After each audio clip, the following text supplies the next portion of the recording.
Fuck! Hello, everybody. Welcome to Diamonds and Dice Special Online Quarantine Edition number 3, I believe. We get together, have fun, roll dice, do the thing. So, with everybody here and all the stuff taken care of there, let's jump into it. Defeating Bonham's old god Kraxor, the god slayers say goodbye to Bonham as he absorbs Kraxor's energy. Sailing aboard the Worldbreaker, Edega was asked to steer. The Worldbreaker came across the wreckage of a Githyanki war raid. The bodies of their victims just cast afloat, and the ship came to a finding stone to a casino ship called the Cast Dice. The players had won some games of chance, but here the real gamble begins. So, everybody, I believe, except for Zalaria, because Zalaria was getting her freak on. Yo. Cheating on Alazio. I know. Cheating on, like, one of the coolest characters. Best characters, NPCs in your game, and she's cheating. I'm Nick sorry. and I are definitely more offended because of our previous experiences with Alazia, but you know. I couldn't stop her. I'm sorry. I tried. I couldn't stop her.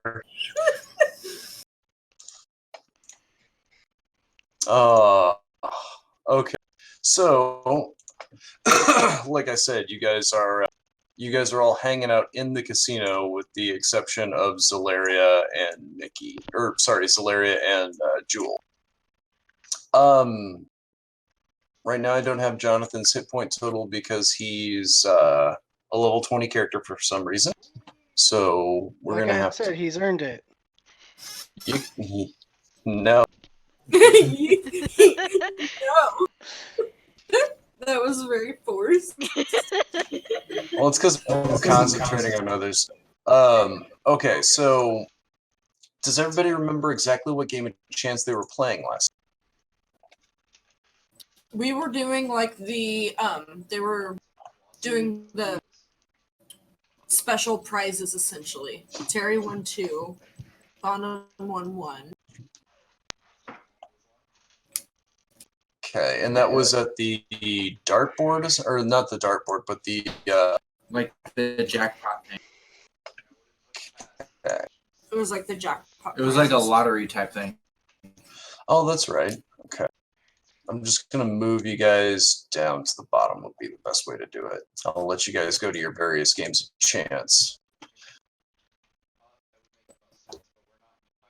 Okay. So to me. All right. So here you guys are all at the bottom of the casino, except for Mandy. This map is huge. It's pretty fucking...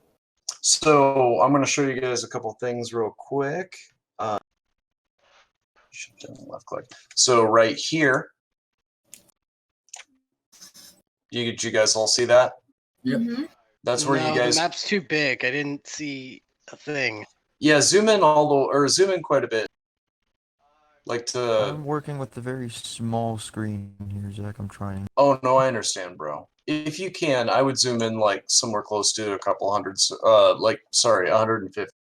Zoom in or So zoom I could out? I zoom have in. to have it out to like 40%. Yeah, no, zoom in to... Yeah, bring it up to like 150, and I'll be able to drag you guys around. So here, Ooh. that is, yeah, I know, it's a cool feature.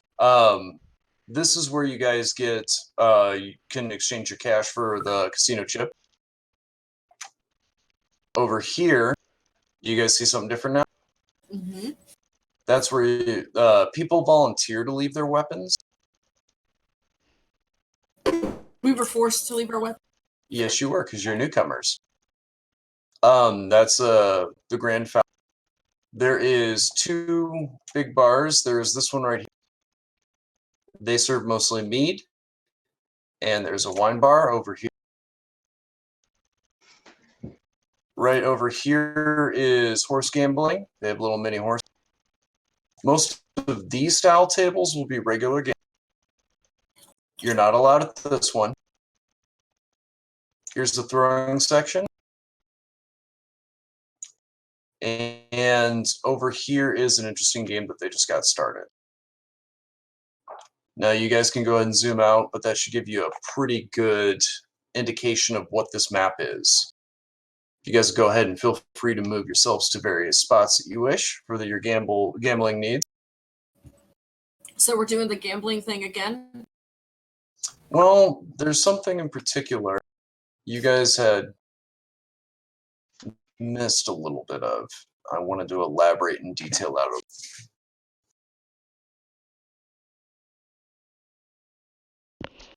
Edgar goes over to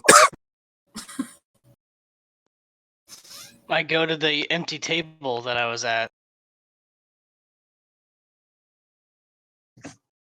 Because Edgar doesn't want to gamble. right. Or drink. Oh, poor paladins. They Or- never have any. I mean, Bonham was fucking rocking out with his cock out. Oh, come on. And to be fair, he did become a god. So, I mean, moral of the story, party hardy. But Edgar's not part of that. No, he's not. Okay, where are you going, Turth? I'm waiting. Oh, okay. I didn't even see where Haley went. I haven't moved. My mouse is being weird. That's cool.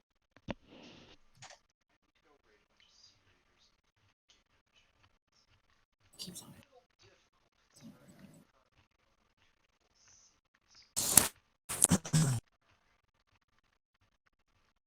Oh,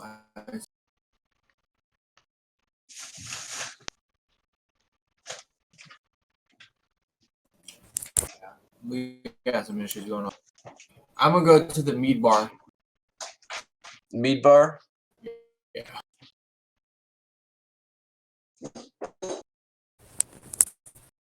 And You need me to Haley drag. will go to the game that they're just now setting, the new game. Okay. That's where Turth is, and they're setting over here. There we go. Okay, and then after that, we've just got Omega and Meg. Well, Meg is just gonna lean on the side of a. Okay. Yeah, Mickey's fondling himself in the bath. Okay. Mickey's funneling himself in the bathroom. No, not really. Oh, I was just gonna eject you out into space. Because I don't have a bathroom drawn here. Don't ask about it. You don't have a bathroom drawn. Yeah, Okay. I work I work pretty Yeah, hard Mickey's to make asking this every map. every Gotta employee shit out he into can the find. ether. Mickey's No. asking every employee he can find and saying, "Where's the bathroom?" Just stick your ass out the window. They would direct you towards these doors. They don't actually go into space. I just didn't. I had time to make a giant casino. I didn't have time to make the.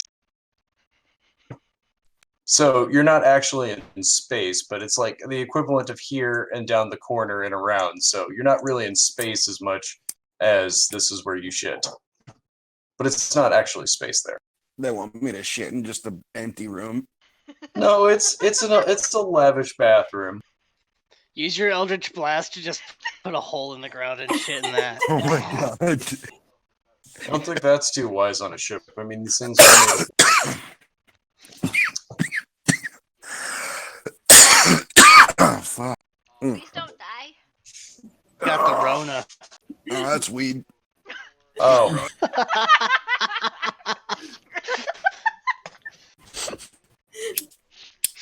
I was gonna be like, nah, he's got that Canovirus.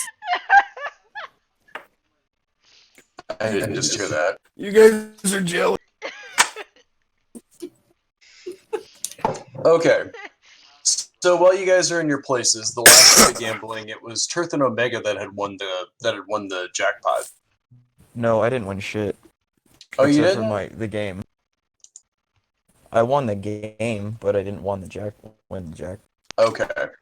I think Haley won. You didn't win a casino Or car? turf. Fuck, dude. Haley or Turf.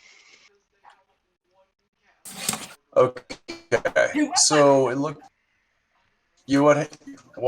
He won that book that Haley released. I did. I thought Haley. And then Turth won two other things. So as you guys are enjoying yourselves at the various casinos, like I said, they set up a. They pretty much put the open sign back on a section that has been kind of roped off. Haley, as you start to approach it, you see a guy eagerly walking, and the guy behind the counter. You have to sign forms 3 and forms 4 and forms 5, 6. Double sign it and initial it here. And he turns the scroll, essentially this piece of paper. It's rolled up. It's not actually a scroll, but he turns and he goes here, here, and here. And do you have a last will and testament? And you look over here. Do we have to bury it for 10 years and then forget about it and then resurface it? Did you say that too? Yes, I said that to him. I'm definitely like quoting Hitchhiker's Guide to the Galaxy here to him because it's definitely like, yeah. Well, you see the gambler that walks up is like signing away. The halfling behind the gentleman looks like that. So he's your classic kind of halfling, but he's got this kind of sourpuss look on his face. And his ears are a little bit more pointy than you'd expect of a regular halfling. And he turns and he says, no, we don't, what? And he just kind of looks at you. What's the game? He points over to the area and you see a set of 3 statues on the wall. And there's treasure chests that are laid out, and the treasure chests look very elaborate. Some of them have coins on them and everything. And there's a guy that's kind of fumbling with a set of lockpicks. Okay. And he'll go ahead and you hear it click, and he says, "Oh my God, I think I won! I think I won!" He stands up, and a whole blades just come out and stab the crap out of him. Oh. One of the guys, casino will rush on over after he's done, sits down and holds him a little bit until he's bleeding. He says, I could have won. And then the casino worker will drag him onto a pile of bodies and continue. And the halfling looks at me. It's called Thief and Corpse. And it's very popular. It's quite a big jackpot. Oh yeah, what's the jackpot? Well, it's if you want to know, it's 100,000 gold pieces.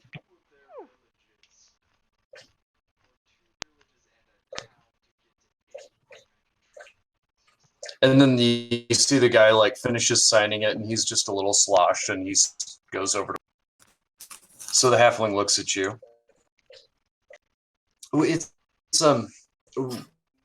It's pretty crowded, but I know that we'll be. There's a lot of people who want to try. If you want to try, there's always a chance we could work something out.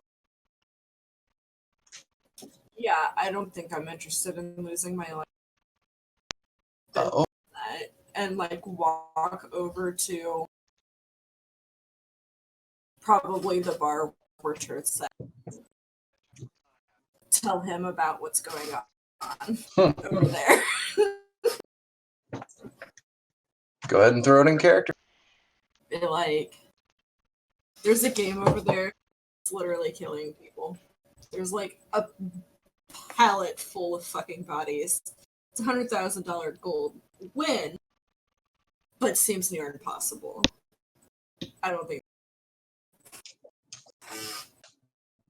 And that's what I'm gonna say.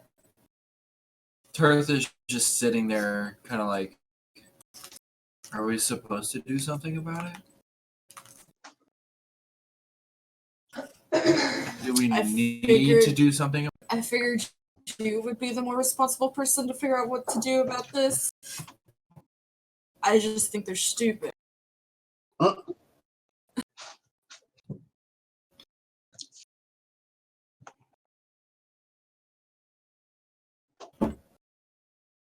Boy, if Valeria wasn't cheating on Elazio, she would surely have something to say about this. I can totally say this again. As if by some kind of strange harlot magic, Zalaria becoming down with Jewel. Zalaria, I want you to describe one of the most elaborate dresses that your character has worn in years. Oh my god. Can I just get a picture? Yeah, please do. Okay, you'll have to give me just a moment. That's fine. You and Jules have gotten done doing what you needed to do 2 hours ago. No, 3. Or sorry, it's been 3 hours. And it's time for a break, I guess. So Probably time for Jules, food. yeah. So Jules says that he wants to go down and see your friends and try his hand at whatever they're at having fun, essentially. But he will, like, as he looks at you, he says, "So you're an adventurer now. I don't think this place is made for adventuring gear, though." So, and he'll stretch his hands out when there's like purple flame, and he'll create this set dress.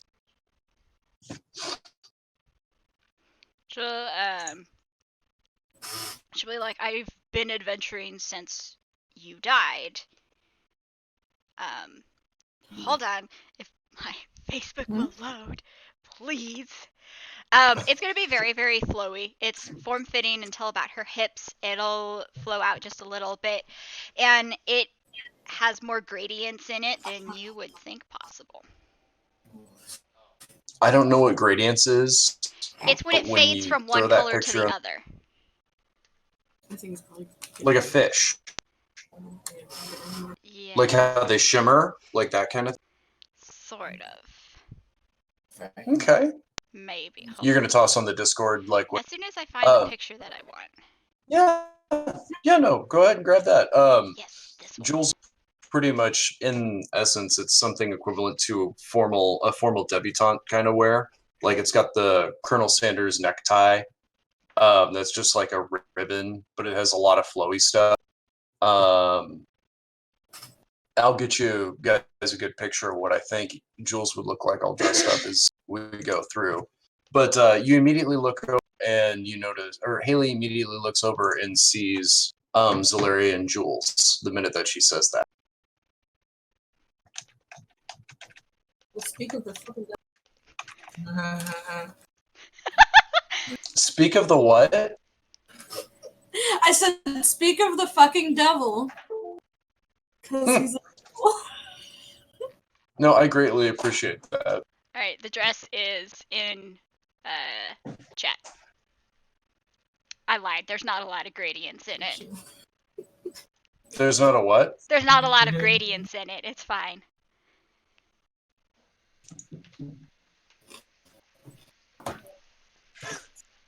I was thinking of a different dress, but honestly, it'll probably take me 20 minutes to find that one. Because it's an older dress that she did. Wow, that is crazy. Right? So, yeah, you look over and you see that. I'll send you the picture, but what are you doing? I spoke to Turth and was like, well, speak of the fucking devil as I saw her. And I'm kind of frustrated with her, but I need her, need her to know about what's going on and her what she thinks that we should do. Jules looks like that. Boom. Zalaria is gonna go over to Haley and Turth. Wait, what chat did you post that in? Oh, it's on Roll20. I'll pull it back. Uh-huh. Looks like that kind of an outfit. Both Jules on it instead of a la carte. Dressy, but kind of adventure-y. Did you see? No, I have no idea where you put it. You're looking at Roll20. No, we're looking at. Yeah, look at roll 20 real quick. Yeah. Boom. It's over by Mickey, but it's really small. Does it pop up for you when I hit that button? Oh my goodness. Yes, but I have to zoom in all the way now.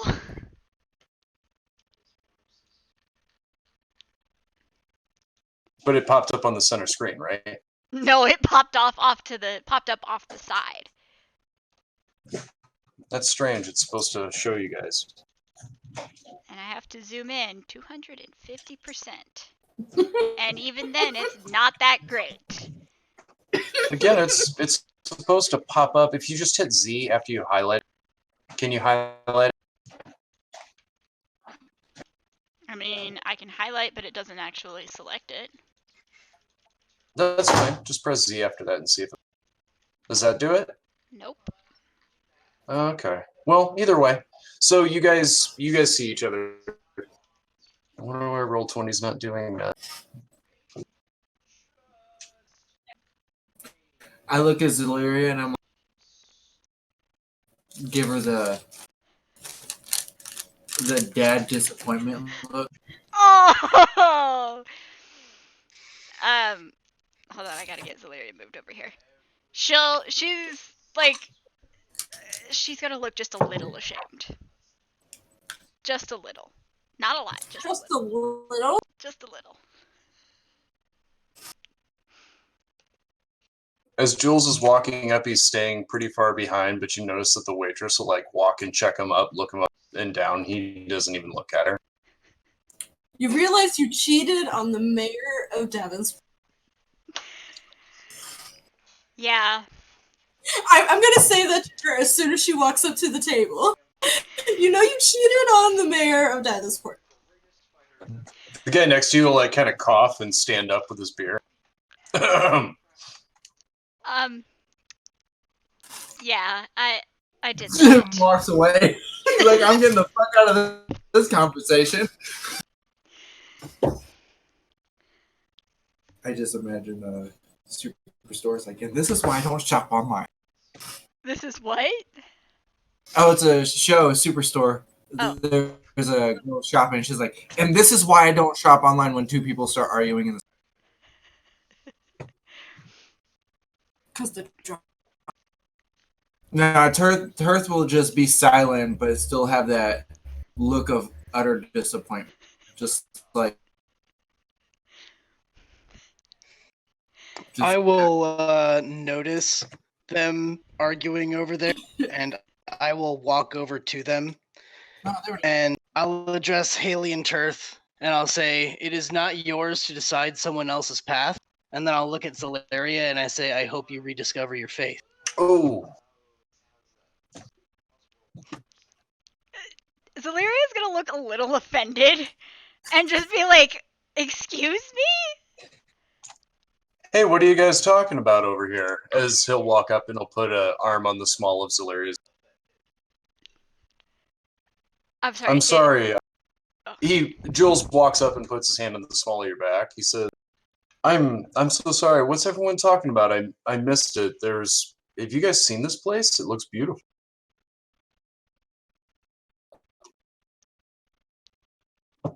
Haley will look at him and be like, I don't, and like, I'm talking to my friend. We need to figure out what's going on over here. I don't think that's necessary. Why don't you go find something to entertain yourself? Yeah, he seems to be like kind of shocked, like almost like it's almost like, oh no, I'm interrupted. He sits there and he gets pretty wide-eyed for a second and he goes, no, please, I don't mean to interrupt.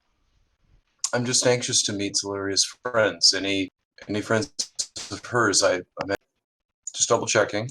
And then while stream's still gone, how about we're live again. Oh, does that pop something up for everybody? Yeah. Yes. Okay, I was missing a shift button. I posted the picture in Discord, however, for you guys to see. Doesn't matter too much. I just wanted to make sure I got my stuff taken care of. So yeah, he'll walk the fuck off.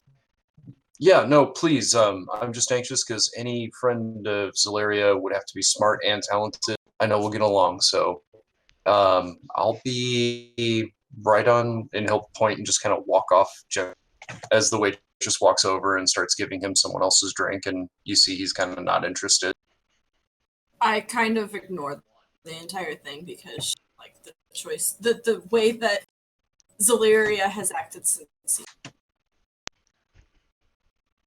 And I'm going to continue to be like, as I was saying to Tur, I was checking out the new game that they're setting up over there, and there's like a huge palette full of bodies of people that have been trying this game out and have been dying over it. I personally think that it's stupid and isn't worth it, but I don't think that it should be able to be. Like, she says it super confusingly, like, I don't think that it should be able to be there. It's not cool. I don't know what we should do. I just thought you should. I mean, I think all casino games, all gambling is pointless and doesn't need to be done, but that's concerning. However, it's not really our place to fix things like that. They have a huge palette of bodies. It seems like this has been happening for a while. Yeah. I just figured you guys should know. I didn't think we should really do anything about it, but I'm not really cool with being. Yeah. I mean, I wasn't exactly keen on stopping here, but it was either stop here or deal with very angry pirates, and I didn't really want to deal with angry pirates. So.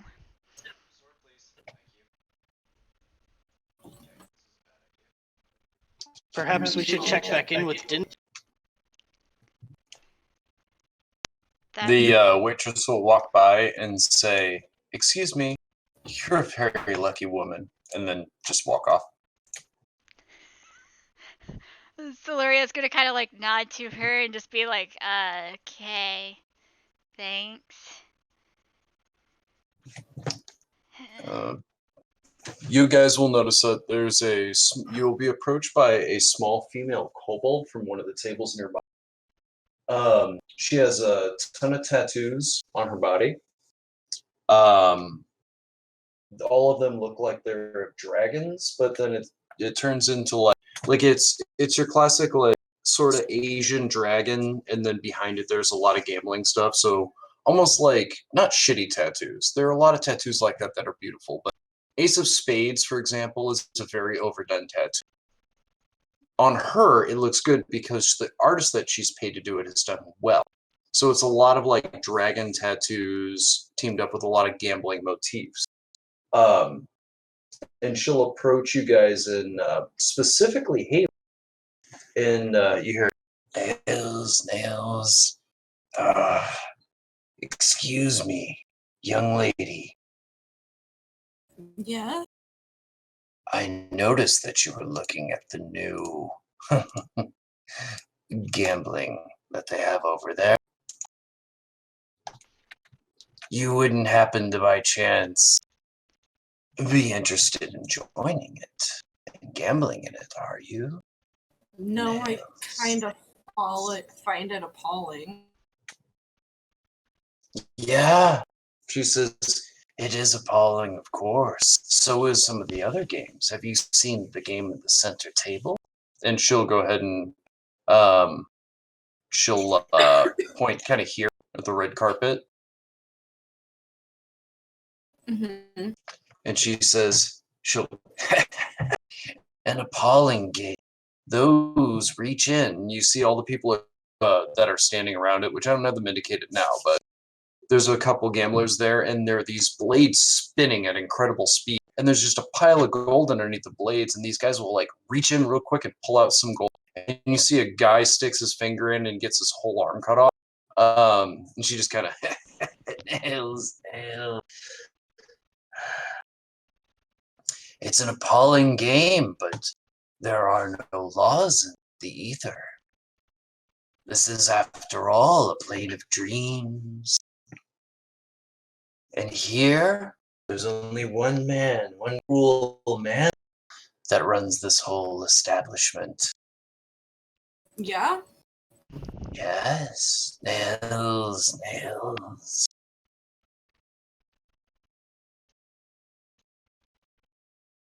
If you don't like it enough, it appalls you so much, you and I might be willing to make a business arrangement, Nails. I want to do an insight check on this person. Please do. I'll assist. Sure. Give me a description. You can assist. Give me a description on how you assist. Just for flavor. I'm going to put my hand on her shoulder and just kind of pour some of my holy power into her, kind of like lay on hands, but not lay on hands. Right, but using a similar thing, just trying to channel positive energy. Yeah. Okay. What did you get? I got a 14. Okay. A 14? With a 14, let me look at my notes. You get it that she looks kind of like when she laughed as the blades are going through, you can tell that she thinks it's ridiculous. But she definitely seems like she wants something or has a plan. And she's looking for somebody to execute a plan that maybe doesn't live here on the casino ship like she does or these people. Kind of confused by the way she's acting, so I'm going to be like, I want to make sure that she's on the same page as I am with how appalling I find. And be like, how do you find this appalling? She says, gambling and luck. Gambling and luck is not something that should be toyed. But yet here they are gambling away so much when just every day waking up is a lucky stroke. Is you hitting the jackpot just to wake up. And she says, I'm old. And when I wake up now, I do not feel as lucky, Nails says, as I did when I was younger. My back hurts. My tail is in extreme pain. You look at the very tip of her tail is actually snapped, like completely crooked. And she says, every day for me is, every movement, every breath is later. Used to be not. Yet look at that man with that perfectly good arm, and you see the guy like grabbing where his arm used to be, and she goes, and he gambles it away from me. I appall this place, but when you're out in the ether, Nails, what else do you have to do but grab on to the closest ship you can? So Tirth is gonna kind of put himself in the conversation and be like, who do you want us to draw to this game? I don't want you to draw anyone to that game, but I will tell you a tale, an interesting tale of this particular ship. She says, if you were appalled by it, I, of course, Nails, I do not like it as well. Really want to see it lose its appeal to all these strange noblemen. Is that something, Mr. Nails? Tirtholomew. Bartholomew, it's very nice to make your acquaintance. I'm Jazzal. Nails. Now, a halfling is pretty much the size of a small dog. Like, they're small. Like, they're shorter than halflings. They're really tiny. They look like little miniature dragons. Have you ever seen one? Have I ever introduced you to one? You think I kind of get the picture? But you get the idea. They're incredibly tiny and fragile, but they're dangerous in large packs. And this one, like I said, is tattooed, very old. So like Tirth, you look so massive to her, and when you look down at her, she just sits there and starts laughing and says all that. And she goes, so she says that. She says, and Tirtholomew, if you're the kind of person that would maybe observe such a terrible den of sin and evil, Nails, I would love to do business with you and can reward you for these kind acts. I've partaken in enough evil in the past, I would say 72 hours that can last a lifetime for me. Zalaria, you all of a sudden, like, as you find yourself looking over at Jules, and he just looks over at you, smiles, and does like the gentle wave, and then turns facing away from you to give you your privacy. She'll have smiled and kind of waved back to him. Well, Bartholomew, you're a great man. I can tell this, Nails. And you, miss, who was brave enough to walk up and hates the dastardly deeds of this place, Nails. I think maybe we could work something out, yes, Nails? I look at everybody and I just say, is it worth it here? I don't think anything is worth it here. Like, we should not play any of their games, not get involved in any of the stuff that they have here. It sounds like getting involved in such a thing would entail us staying here longer than we intended. Oh, no, Nails, please. We're an island. This is an oasis, Nails. On the ether, these people are trapped by their vice and debauchery. You're obviously great heroes. How could you please save them? And only a few more hours, Nails. What's in it for us? Well, I could. Money, yes, is something adventurers are in for, and a promise that if it takes more than just a few hours, Mr. Larger Kobold, you could leave if you wished. Free. Just give me my give me what I've given you in exchange to help Nails. This is a bad idea. We should not get involved in it, especially with her. Tirth looks at everybody. Has anything we've done been a good idea? No, but a lot of what we have done is on our home plane in Dathersport. We are not in Dathersport. We're not on our home plane. We need to not get involved.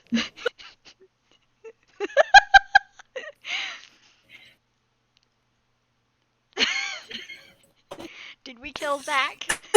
No, I'm okay. Tirth is like, probably like 15 drinks in, so he's like straight up like, it was so beautiful and in character and so smooth of an adventuring party that I just love it so much that I lost it for that. And also it's true. But it's just that whole, like, do we ever have a run of good luck kind of like mentality? Fucking great. Please continue. I'm sorry. I'm good either way. If we decide to do something about it, cool. If we don't, cool. It could lead us to a lot of trouble, but at the same time could make our pockets a little bit heavier. I think it will be nothing but trouble. We should just leave it. Money will be worth your time, Nails, for trouble, yes? Meddling with a place like this is not worth any amount of money that you have for us. What? You're sweet over there, the handsome man that drives even a woman such as myself to such lust. And she's sitting there staring and drooling a little bit, and she shakes out of it. And her tiny little kobold self, again, she's no bigger than a large dog. And she shakes her head and looks at you, and she says, "You could give him riches, win his love. You could with such things." I already have his love. But yeah, and you'll hear at this table right here, you'll hear someone announce. He announces, "Master of the floor, we have obtained the true name of a demon." And the minute that happens, he immediately, Jules looks over, fire burning in his eyes and a big smile on his face.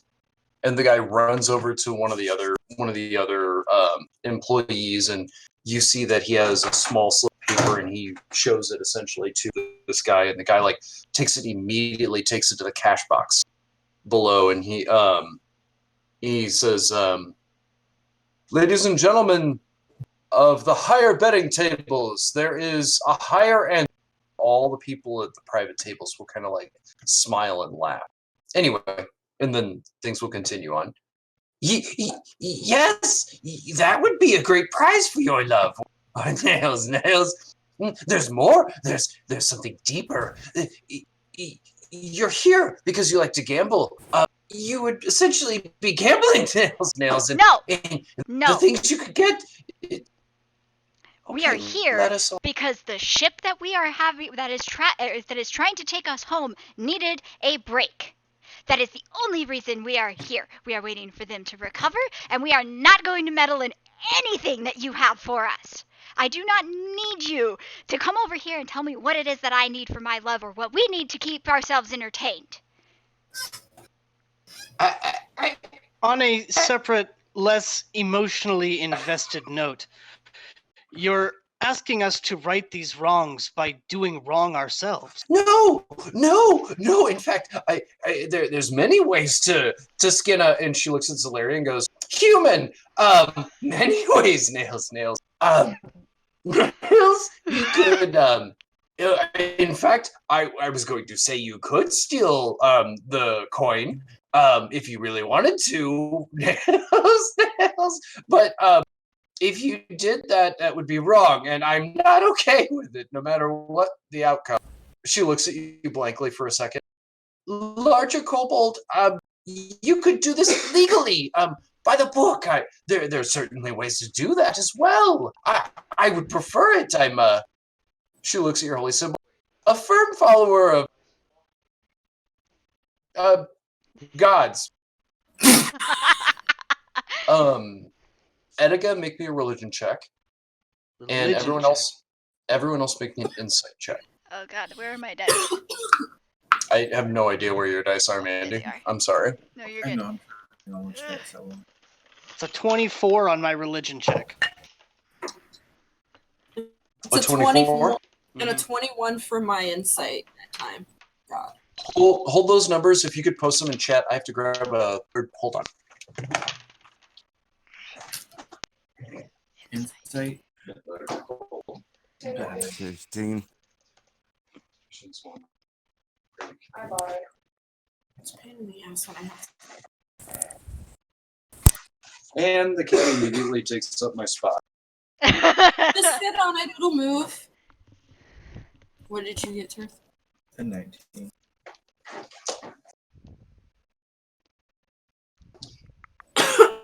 Come on, dude. Okay. All right. Looking at those numbers, Josh, you got a 14 for your insight. Are you hopping up kind of closer to them, Josh? Well, you just said everybody roll insight. Figured I would. No problem at all. If you want to, you can move your character kind of closer to the group, and kind of be in earshot. I don't mind at all. Amanda got a 19. Mandy got a 14. Okay. That's the thing. I can't even sorry. navigate the Josh fucking got a 19. character. Haley got Haley got Can you zoom out? You press Control and then the mouse wheel down. Yeah, I don't have a mouse wheel. I'm working on a $100. Oh, you're working on a tablet for it? Basically, yeah. What happened to your computer? It's basically a tablet. Oh. So bigger maps like this probably fuck you up. I'm so sorry, man. It's all good. I can't move it. I get it. I'll move you kind of closer.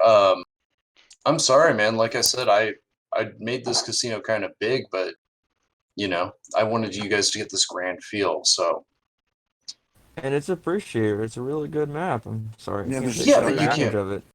but you can't. Yeah, you can't navigate it. That makes it frustrating. So I'll try to keep that in mind. Anyway, so looking. So you guys, as you you look over, Amanda. You and actually Bartholomew, as you guys hear and see her when she says the gods, it's not that she's lying to you. Mm-hmm. It's more like she almost spoke something specific. Landon, looking at her tattoos in particular, it's not the dragon tattoos, which you originally, like, as you were sitting there staring at, you're like looking for signs of either Io or Tiamat specifically, or of course Baphomet, and you're looking at the dragon, you're like Bahamut. As you're looking, sorry, different god. As you're looking at her tattoos, like maybe there's something there. You don't notice anything there, but you do notice a very obscure religious symbol in her tattoos specifically. Something that you've seen before. It has nothing to do with the dragons, but you have seen there are priests that sometimes follow all the pantheon like equally, and they come try to convert people like you, which doesn't very much. But there is an ancient dead god, Ashra, that is essentially supposed to be Lady Luck, is kind of the concept. And you see that symbol on her as a tattoo on her right shoulder. Kind of poking through the holes of her outer jacket. So, Larger Kobold, there's many things, nails we could do. You say we could do it legally, but you also said earlier that there are no laws here. What exactly do you mean by that? Well, if you do something that is not okay with the casino, you're tossed outside. That's kind of legality, right? Immoral. Nails? Something that you find wrong or wrong or...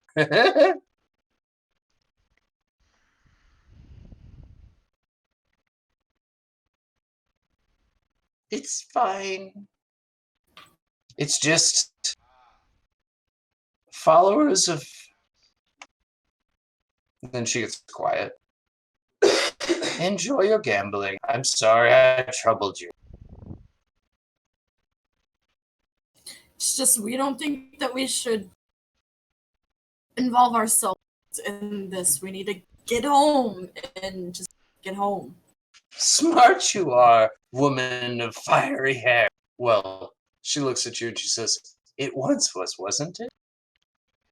She'll give her kind of a stern look, like, how would you know that? She looks at you confused, like, what do you mean? How could someone not know that? Nails? I'm just quiet. She shouldn't know that information. She shouldn't know that I used to look like something else. I don't want to... I'm terrified at this point because she knows the repercussions of coming back without a Phoenix Stone, and she gives Zalaria, like, oh fuck. That Zalaria gives that same look back. There is, of course. Go ahead, Turth. Gonna jump in and be, how do you know? She says, I'm really good guesser. I'm incredibly lucky, Nail. No. How do you know? She says, it's more of a spirituality and a trust. The larger kobold could speak of these things as well. Wait, I'm gonna, like, cover She up, points at Egona. make sure that there's nothing that could be seen. Like, I'm super uncomfortable on making sure, yeah, there's no sign of the huge scar that's now on my chest. Yeah, no, you look and you're pretty buttoned up.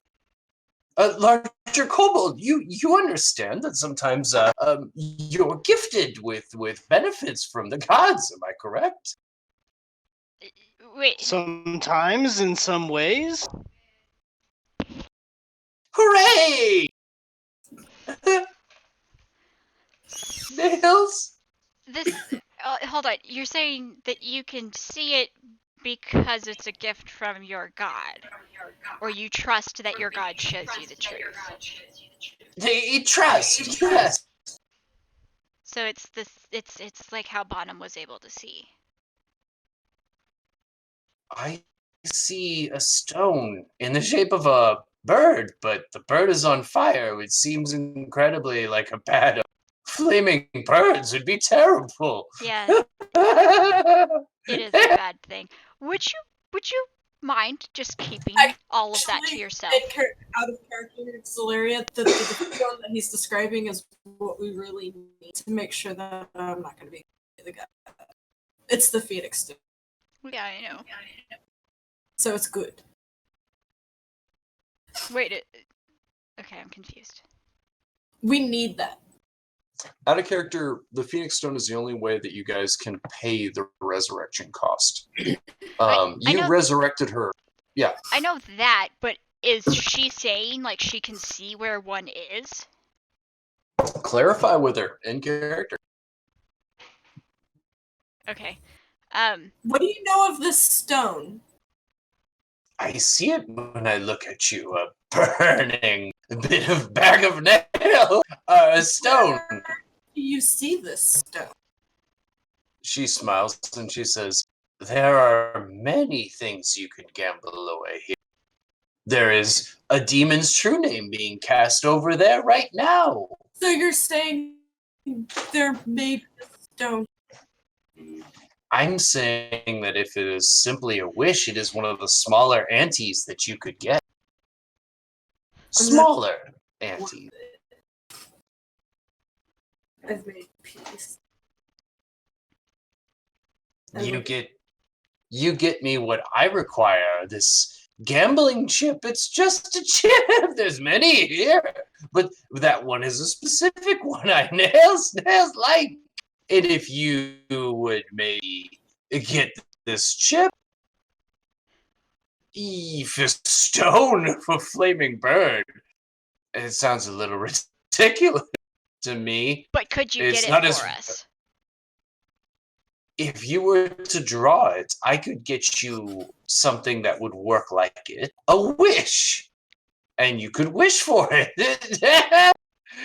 It would be easy for me to get a hold of that simple task. In exchange, of course, to bringing the terrible oligarchy, tyranny of this place down. I mean, look at these addicts everywhere, and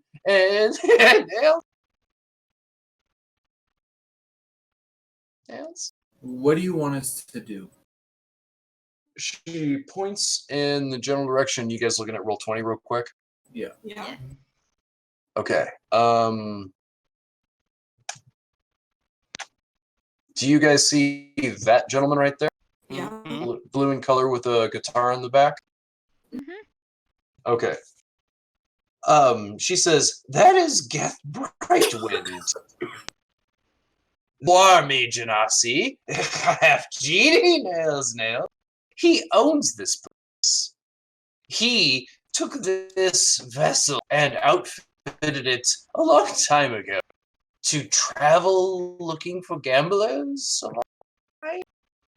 But he himself is not incredibly lucky. What he is lucky enough to come across a simple gambling coin, a chip, a casino chip that I very, very much want. It's very lucky. I could find many uses for it a way back home to the plane I was seeking to.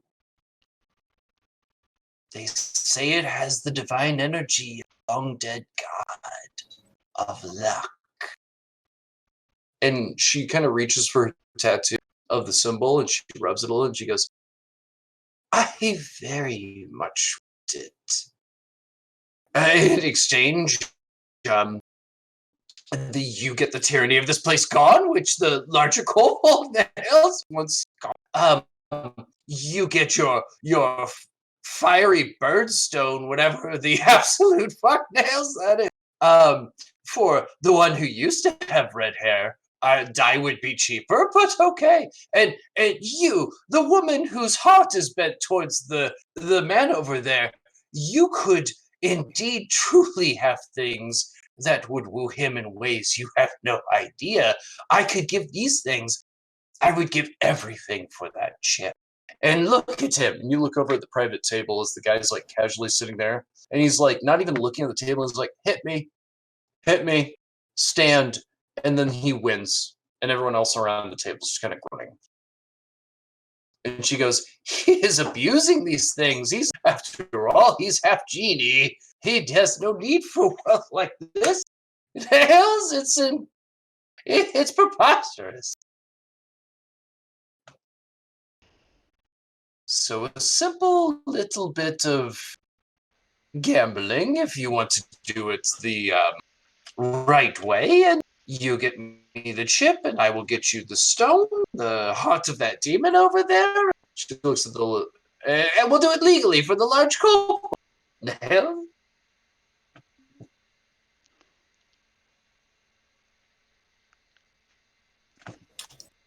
I don't know. How about you give us a couple minutes to talk about this? Of course. If you want to speak to me, I will be near the fountain. And she looks at you kind of strange. And she walks over and she stops halfway and she goes, one more small thing. Does one of you happen to carry a very interesting name? A very interesting what? Nail Nail? for hammering. One made by a grand blacksmith of Roth is the place. I don't know if Dathersport. I don't know if we got that from. I don't know if we got that from Marzi. No, Marzio was the only one with the nails. No one else swore fealty to him. Marzio did. But she looks very anticipantly at.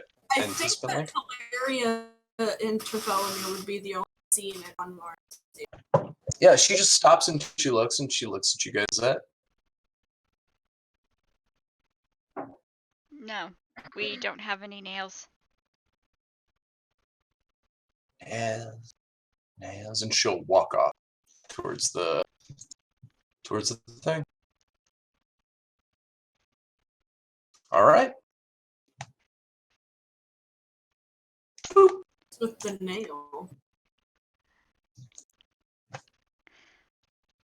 Okay, well that was interesting.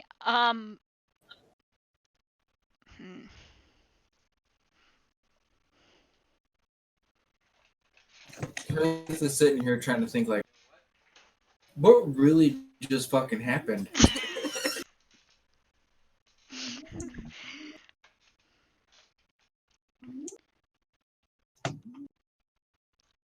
The only thing that like no longer has Zalaria going, no, don't help her, is that there's the possibility of getting a Phoenix Stone. But it's just a possibility, and she wants it to be a guaranteed thing, so she's all sorts of conflicted. Yeah, I mean, that's Turth's thing now too. Is I mean, I he's would like Phoenix, but at the same time, I understand. But I don't want you to have to suffer because you brought me back. I mean, without a Phoenix Stone, both of us are going to suffer. That's just how that works. So I'm more worried about it for you. I don't feel right working with her or doing any of this for her. I barely felt right talking to her. I mean, I didn't get any bad vibes when I was like trying to figure her out, but so she seemed kind of batshit crazy. I'm already against gambling, so I don't have to tell you that there's consequences for failure, but given the stakes, I feel like there might also be consequences for success.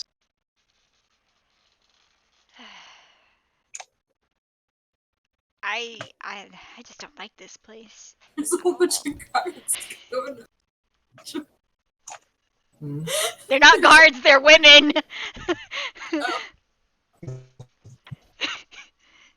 Waitresses, probably, but... Yep. Oh, I got one.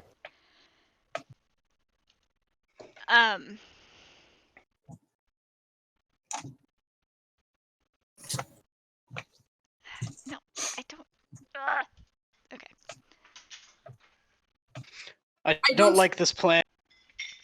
I don't like anything about this. I just want to go home. I do too. I really just want to go home. Your toy seems to be attracting a lot of attention down there.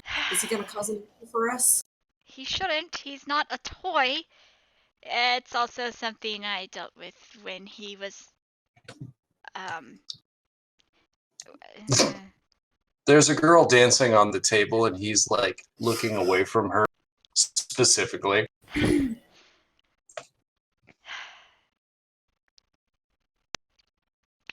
I'm not one for plans. I just there's the chances of saving everybody here because, or not everybody, I guess. You don't really have anything to do with this. It's more of protecting the party versus saving one person's life. Yeah, we don't come if we don't find this Phoenix Stone. But who's to say we can't just talk to Oregon to the one that we gave him back?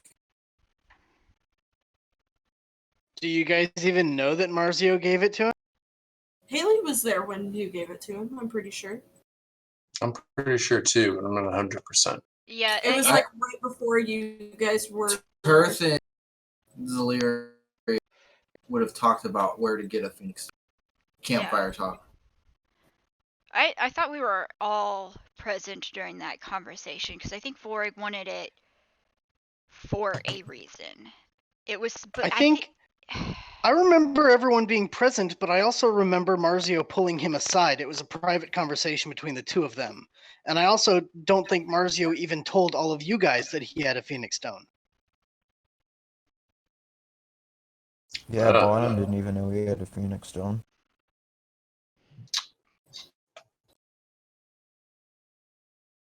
I feel like that was player knowledge, but not character knowledge. yeah, I'm trying to remember when that happened. Like it was before a battle of some sort.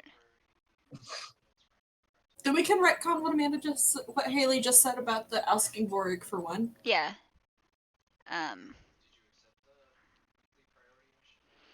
But what's the shit about the nail? Does that make sense to anybody? Out of character, I'm actually really trying to remember what it had to do with. It all had to do with Marzio, and Marzio's not here, so Marzio doesn't. Yeah, Marzio's not. So out of character, would Zaleria know anything about it? You know, it's pretty common knowledge that the skull anvils have a very strange symbol that adorns most of the signs of places that they own protection money from. So, like, if you're paying protection money to the skull anvils, they usually give you a nail where the head is actually it has spikes hanging off the head of the nail. So if you see a place that has that with the signpost, it means if you try to extort them, the skull anvils will come kill you. Okay. A lot of the gang members will have it nailed into their shields and armor. Various things like that. It's a symbol of the skull anvils, and she Okay. just seemed to be interested in that for some reason.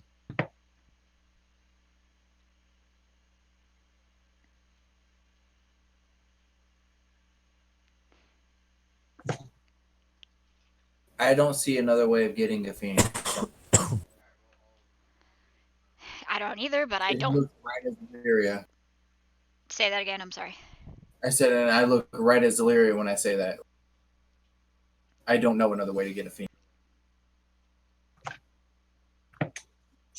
I mean, unless we can get to Lucentarius himself, I don't think we have many other options. I'm not familiar with the lore of it, honestly. I was raised around people who worshipped Gaia, so I don't know any of the lore behind a Phoenix Stone. All I know is that you needed one.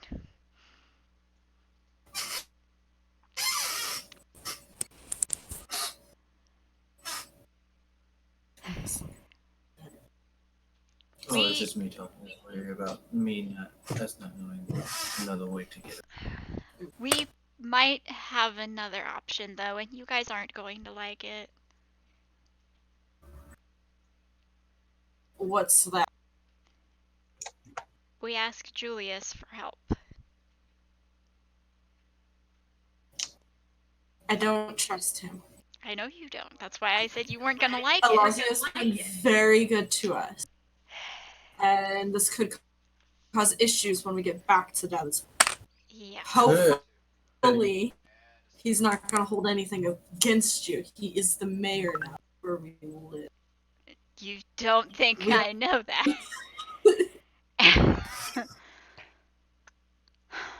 The only thing is that I would have given anything to bring Julius back.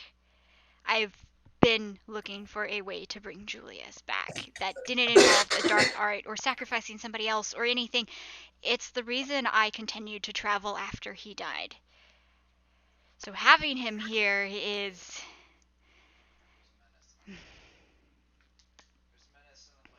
I am going to have a mess when I get back to Deathersport, and I will do everything I can to fix it. But right now, I have the one thing in the world that I actually wanted. And I don't want to Oh, that's the sound of Alazia breaking from across the universe. Literally. I know I said I would marry you, but all I want is this other person. You have to understand, she's been married twice before. Twice after Julius. I'm just saying, Alazia will be I didn't- husband number 4. It was out of character, that's all. I'm sorry. I didn't mean to interrupt, and it's just that is the sound of his heart breaking from across the galaxy.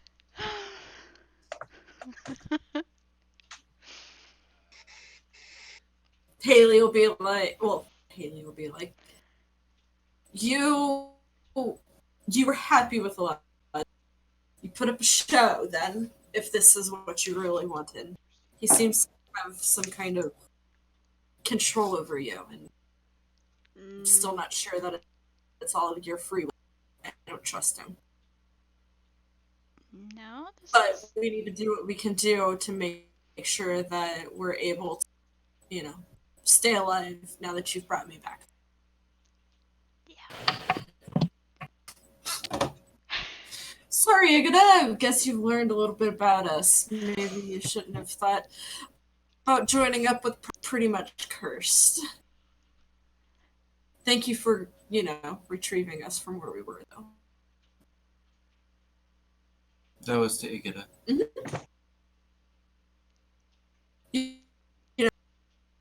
We were forthcoming about the fact that I'd been brought back to life. And the issues that might come from that. The issues that are coming from it. Okay, well, I'm gonna go get Julius, and we'll see if he can help us with this. And, oops, hold on. I gotta remember what mouse I'm using. And Zelaria will go over here.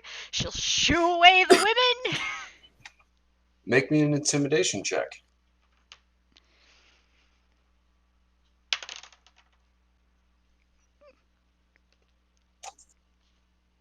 That's gonna be a modified 20. Yeah, bitches get gone. So how do you do it? She'll walk over, kind of like slam her hand on the table and be like, "Excuse me, but that is my boyfriend. Back off." He immediately corrects you and says, "Husband." I was gonna say, did he get demoted or something? Oh, Agata. Out of character. You're just like in Serenity, the Shepherd book being like, if you take advantage of her, you will go to a special hell. Like, I'm serious. That's exactly what it's like to me. Like, anyway, but yeah. So you go over and they all scatter, and he goes, "Husband," and then they all like turn and hump, and one stops and she says, she like looks at Zelaria and just kind of, we could still work that out. And he's like, "Go!" And she leaves. He looks at you. I'm sorry. I have no control. You might, It just happens. yeah, you might want to try and figure that part out. I don't really care because I know you're coming back to my bed tonight, but that's beside the point. We sort of need your help. Okay. Anything. Have you ever heard of What? the Phoenix Stone? Oh yeah, I've heard of those. Do you by chance know how to get one? Not yes, not in a way that you would approve of, but I can. It causes. I can't even touch one. It literally erases me from existence. It destroys the stone in doing so, but yeah, they're kind of a big deal. Big mojo with the big man upstairs. I can get my hands on one, but it takes most of my. It would take most of my followers in Divine Faith to do so. I could do it, but I would be vulnerable. So yes, just making sure you know. Okay. I could, but yeah, it would take most of my resources. Do you think somebody here could get us a Phoenix Stone by a wish? A wish spell is certainly a good way to get a hold of one. It takes it from someone else. Because it can't be created, but someone would essentially lose one somewhere and it would show back up. Specifically towards the wish. Assuming that other person didn't need it, yeah, that is a thing. That can happen. And that's definitely a moral gray. Okay. She'll take his hand and she'll be like, please be nice to my friends. And she'll take him. I'm trying. Here. Yeah. Out of character, man, this just didn't tell your friends to be nice to him. So Joel shows back up and he'll stop you just a little bit and he goes, wait a second. Isn't this a new friend of yours? And he looks over at Omega. And Zalaria's just gonna kind of look at Omega and be like, I don't know. We kind of saw him on the ship. He looked like he was stalking Captain Sissy Pants. But we haven't had much to say to him yet. I'm just saying it would be rude to exclude some friends and not others. He's more than welcome to join and see if he would like to help us out with whatever's going on, but that's up to him. He wants to be involved in a crazy curse that we're having to deal with right now. Well, I mean, the way he sees it, he doesn't know any of you guys yet, and he doesn't have a reason to know any of you guys yet. Mr. I'm sorry, I have not ever caught your name. You're from an old war, though. I do know that. It's a nice pair of eyes you got on you. What you know about? I know that I myself have fought in a very similar. May have been paid to fight a side that used to use a people like you, people that designed your kind. Oh, really? I just don't see it right that one particular god likes to lord it over even his wife. Yeah, I fought for that side. I remember when they made your kind. This is like one of the first times Omega has like met somebody who was around the same time he was, so he doesn't really know what to say here. Because he doesn't entirely believe him either. He says, so he looks at you and he says, the God War was pretty tough. You're obviously still alive, so you're either a competent soldier or a coward. He looks at you and he says, cowards don't live this long past that. So I have you pegged for a good soldier. Well, you don't live as long as we do being idiots. He nods. says, no, you definitely have to adapt. I take it you fought for the side you were made from? Yes, I did.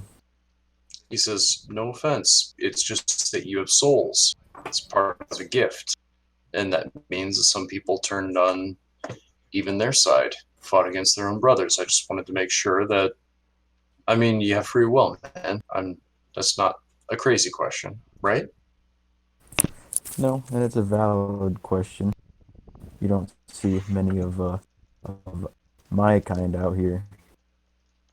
No, you don't. And he says, I think we would benefit from your wisdom if you would join us. Is that something I could ask you to?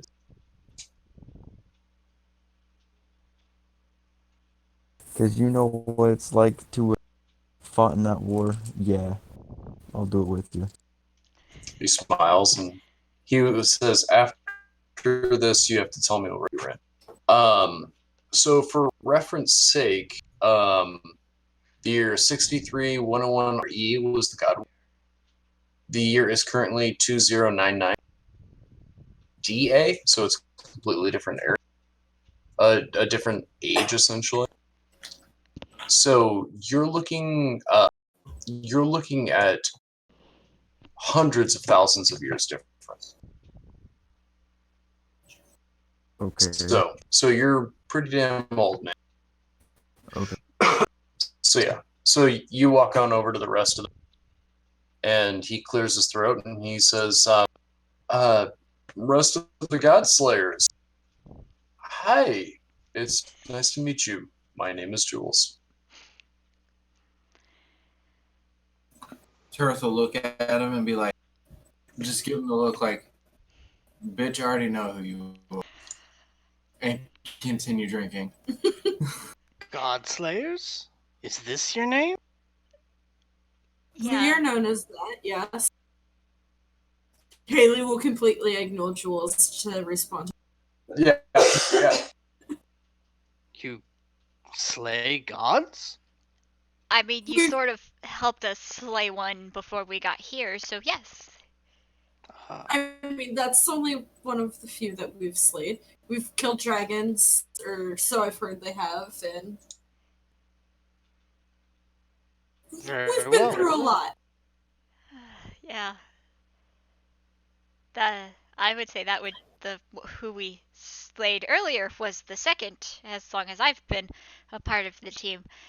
Unless Refasil also counts as one, and then we're up to 3. There's Rook as well. Yeah, there's also him. Ju- We've killed a lot of people. Jules says he certainly wasn't a god. He didn't have any divine power like Kraxor did. And certainly not like the dragon god that you slayed. Not to interrupt. I'm sorry, Haley. But yes, we're known as the God Slayers. Who slayed a dragon god? One of the dragon god, or just the dragon? It was a dragon god. What Bonham did? Yeah, that dragon was over the years. It was technically like a god, so like how Sydney's character is kind of god. She's directly Demigod. It's kind of like how Jules is a god. There's enough ambient power that isn't being controlled by Lucentarius or to the point to where a lot of gods that have died, their magical essence can coalesce in a lot of ways. Things can get worshippers to become gods, and this dragon was definitely cresting into a demigodhood. Gotcha. By all intents and purposes, it was stronger than any ancient. It was an ancient black dragon that had followers and worshippers. So essentially, it was stronger than that. So it became a demigod. Gotcha. Following. I hear from the beginning of Party's existence, they came across a dragon who was slain. It cursed the person that pulled the arrow, but Interesting. And he's no longer with us.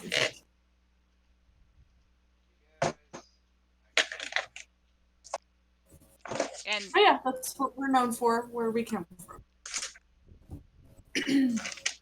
we'll have to fill you in on more details after we get this other mess sorted out. We're known as cosplayers. I'm cursed because I died, and she's cursed because she brought me back to life. I used to be somebody else. He used to be in her necklace and used to do stupid shit to her whenever somebody would talk to her. I He's did Understandable, not have he's a control. He's Um, kind of. I'm still ignoring him. And Sir, I'm her husband. That's why I did it. You are a devil. Well, And yeah, away. so the dragon was named Valfor, if anybody wants to know. I'm handy in conversations because I'm old. You're also a devil. And you're an iguana, but I don't. I ain't racist.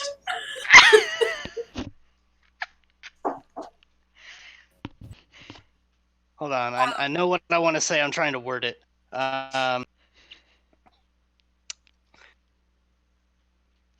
It's not a matter of race, it's a matter of morality. I have great morals. I'm incredibly lawful. You respect that. I'm not evil.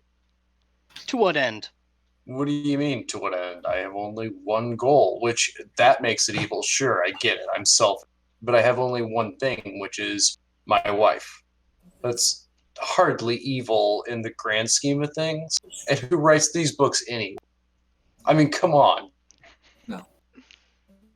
It was I can't help it that I was at one point a person, so I died and went to hell, and then eventually got turned into a big slug thing, and then eventually you fight ranks, and then after zillions of millennia, I became what I am now. Okay? Yes, sucks. Used to be an asshole. Also, currently not an asshole. And I'm not racist. You said currently not an asshole, as in like starting 2 minutes ago currently, or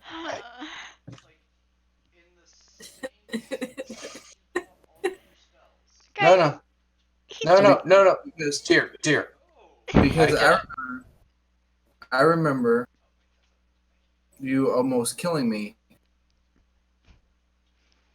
He looks at you kind of confused. He goes, But it was a misunderstanding, and we stayed our blade, right? see, I'm just happy that Kalistar was coming by. And me too. Many battles get confused, right? You don't 100% know what side things are on. And as far as I knew, you were keeping me, and he grabbed Celeria's hand. You were keeping me from my wife. Who wouldn't fight? And he looks at you dead in the eye, and he's like confused looking. It's like, who wouldn't fight for that?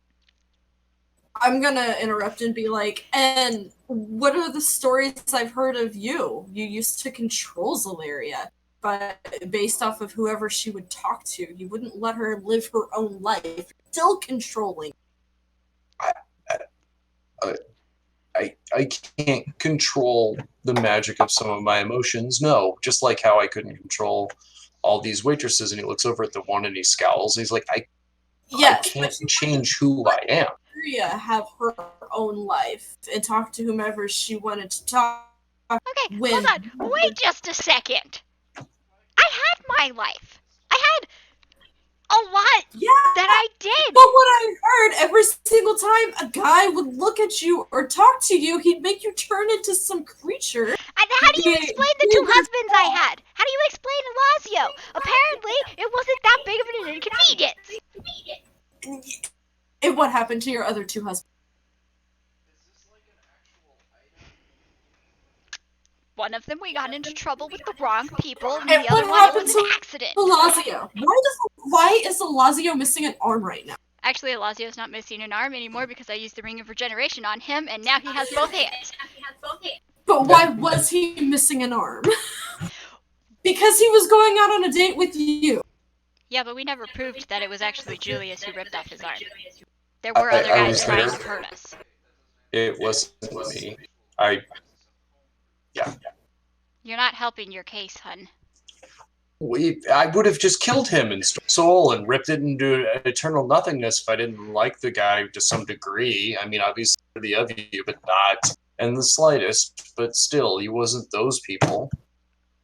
I don't work in half-asses, my darling. I wouldn't just rip his arm off. I would suck his soul from marrow with his bones. I'm not a hack. No, you're just a devil. Yes. I am. And I'm sorry for it, but I can't change it either. I tried. That's what got me into this mess. I think this time I'm going to try to embrace it. I assume that's why you died in the first place? Yeah. When one of our kind dies, we die. And no matter how many deals I struck, and no matter how many ways I went about it, or magical ways, I got mortality, but when I died, I still got sucked into hell and did the same thing that happens if I were to die right now. I just go right back there. It's not a thing. You could stab me in the heart. It doesn't. I just disappear and reappear in hell and then have to fight my way out of it. It's not. It's more like an inconvenient. It's like a bus pass. Sorry, it's. I guess it's like the DMV would be this. Would be like, it's like paying your taxes. You have to. It's just a thing, but it's not a big deal. But I tried to get actual mortality where I died. I would stay dead. It doesn't. So yes, Egada, I'm so sorry that we can't all be born as divine as your dragon. But some of us are fighting against the great our initial morality that's given to us by what we're born as, and we have to fight it. And that makes it a more noble journey, doesn't it? Hold on 1 second. Can you honestly tell me that no angel or dragon, no Hold on. golden... He'll stop. Hold on.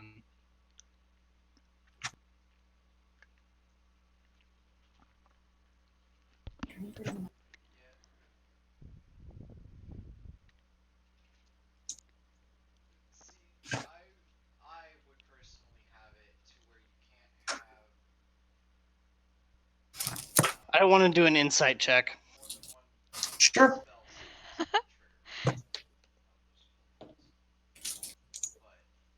It wasn't very good. Okay. What's your insight check? 7. What are you trying to gain? Whether or not he's true with his intentions. He seems true. But devils lie. I know.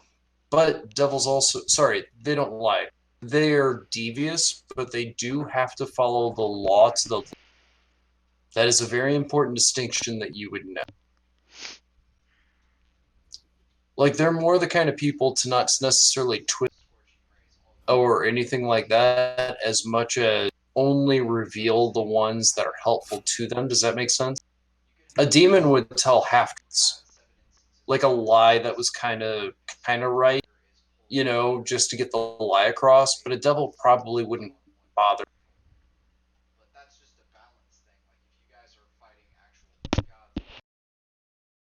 They'd be more the kind of person, they'd be more the kind to only reveal what benefits them. Does that make sense? Lying's not as much an issue with the devil as a demon. Yeah. Devious in different ways.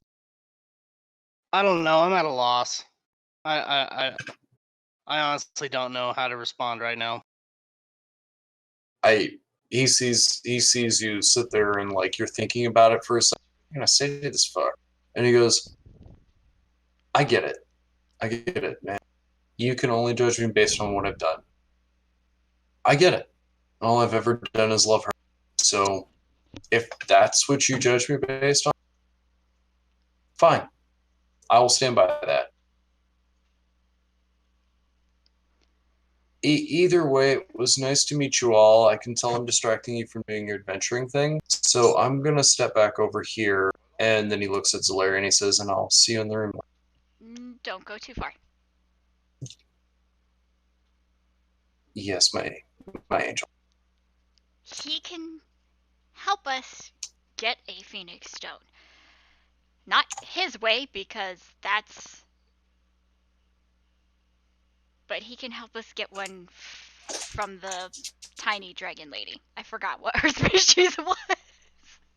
A Cobalt. From the Cobalt lady. He can help us get the chip, the wish. We can get the Phoenix Stone, get rid of the curse, and then we can go home. So you want to involve yourself in...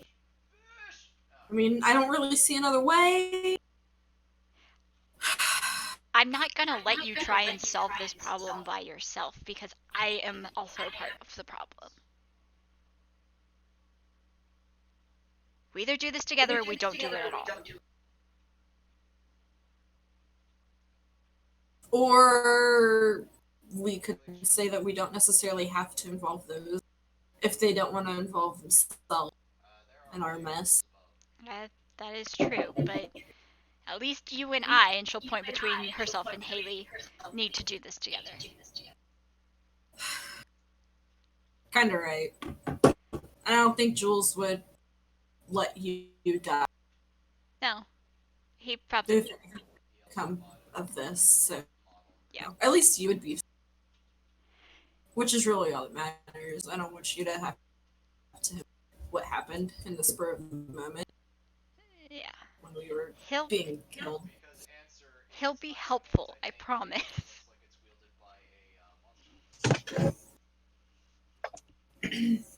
What do you think, Egada? I do not agree with any part of this plan. Who we're associating with, the obtaining of a Phoenix Stone. But I am here to help you. That is my quest. That is my pilgrimage. So if that is what we are doing, then I will help. Glad you have a good attitude about it, because we're gonna need all the help that we can get. Tirth, are you helping us with this one, or are you sitting it out? I'm always gonna help you guys out. Has anybody seen Mickey in the last hour? No, he was like gambling the last I saw, but couldn't really find anything that interested him. I don't know where he went.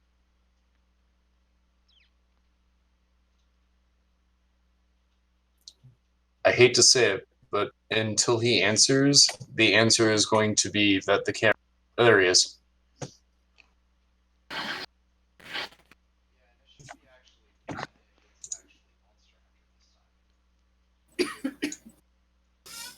What's What? up, Jonathan? What'd you say? Where's Mickey? What? Where's Mickey? What is Mickey doing? He's coming out of the non-existent bathroom.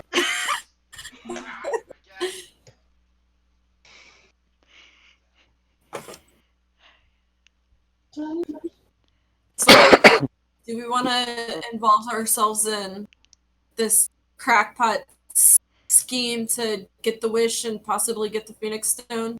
Sounds like my decision has been made for me. No, you don't necessarily have to involve yourselves in this. This is mine and Zalaria, kinda. But we could use all the help that we could get.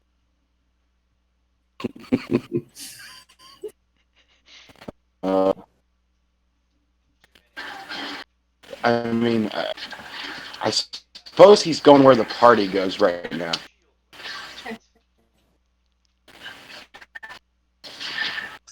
Out of character. I'm just gonna say, Jonathan, being the wizard, the divination, if gambling's involved, you could be really fucking handy. Kind of made like this is your time to really kick ass and shine. I thought Just you saying. turned him into a warlock. He's not a divination wizard anymore. No, he can. I said he can have the three levels of that to keep it. I thought that Okay. was a good idea. Although he, despite the fact on D&D Beyond, he's a 20 character for some reason. I think that's just a slip of the finger. But yeah, it's he kept 3 levels in Wizard last time I saw the incarnation. Character's all kinds of fucked up. You gotta help me fix it. Okay. I don't know what happened. I think I do. I've done it before with the level. I've accidentally pressed the level and accidentally jumped it up. You should move your wizard level down to 3.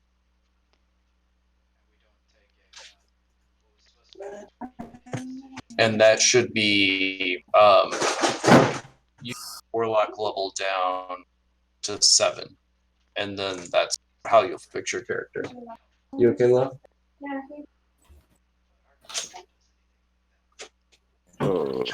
Yes, you do. That might take you a minute, but you still know the basics of your 2 rerolls. Yeah. So yeah, Mickey says that to you, Zalaria. Okay, and then we have our new friend. I'm sorry, I didn't catch your name, and she'll look at Omega because she like totally missed all of that when they were on the ship learning about him.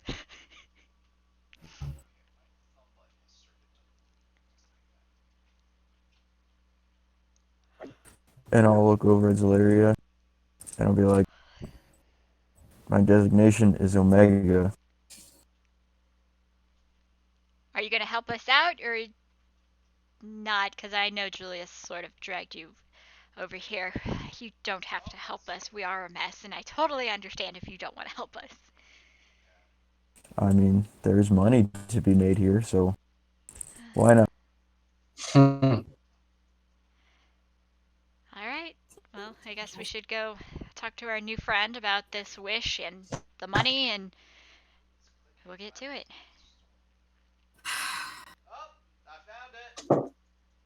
What did we find? Bad idea.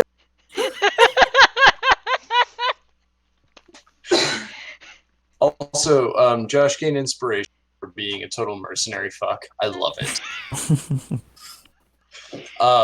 So with that said and done, the party knows what it's going to do. I guess let's go take a quick break and BRB. Welcome back, everybody. So you guys had decided that for the risk of a Phoenix Stone, it would be worth it to see what this kobold has to say. So you guys go on over to Giselle, I take it? Yep. Go to the fountain. All right.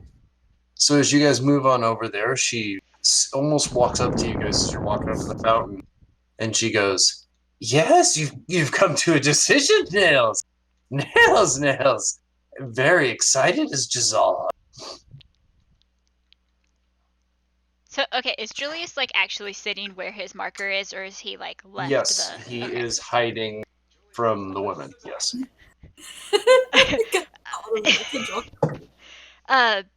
Zalaria will look over at him and like motion for him to come over and join them. He will. He'll walk up and hold your hand. And she'll like hold his hand.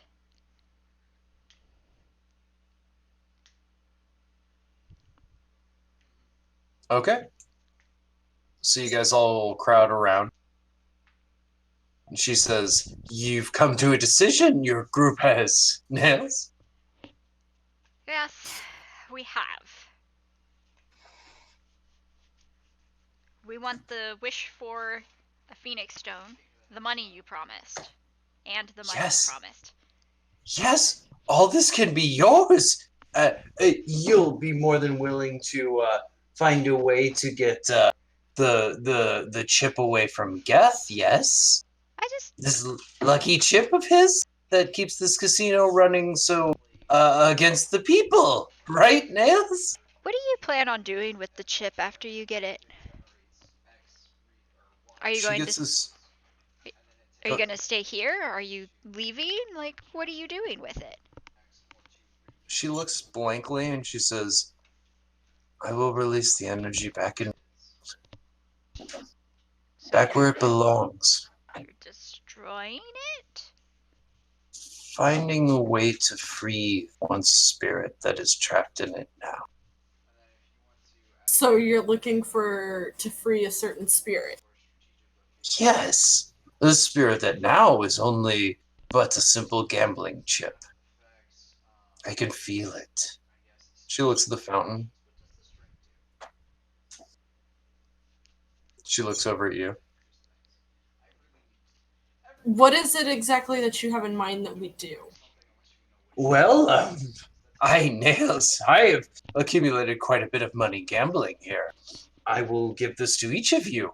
You can go gamble, and once you're prepared, I will be able, and you've made some money, I will be able to use that as an excuse to get you to the head tables.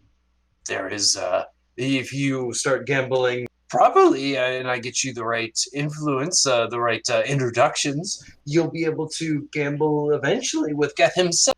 You get him at high enough stakes and you gamble for the coin, Nails, and then we get the coin. He'll gamble it away, but only if good gamble. Nails. That sounds risky and like it's gonna take forever. It won't risk it all. I will give you plenty of money for this. I've currently saved up enough to give you 2,000 gold pieces each to go gamble, and then I will get the introductions. Why can't we, why can't can't we you? just go to the introductions? Why do we have to gamble? Well, if I say this person is a good gambler, they will look at you, and if they haven't seen you at a table, then they will not believe you. And what if we end up not being good gamblers? She looks at you. Why would you not be perfect at this? You could steal the coin, however, the large kobold doesn't want that. This is frustrating, Nails. So, what game would you suggest we try to be able to get this attention that you're wanting us to get?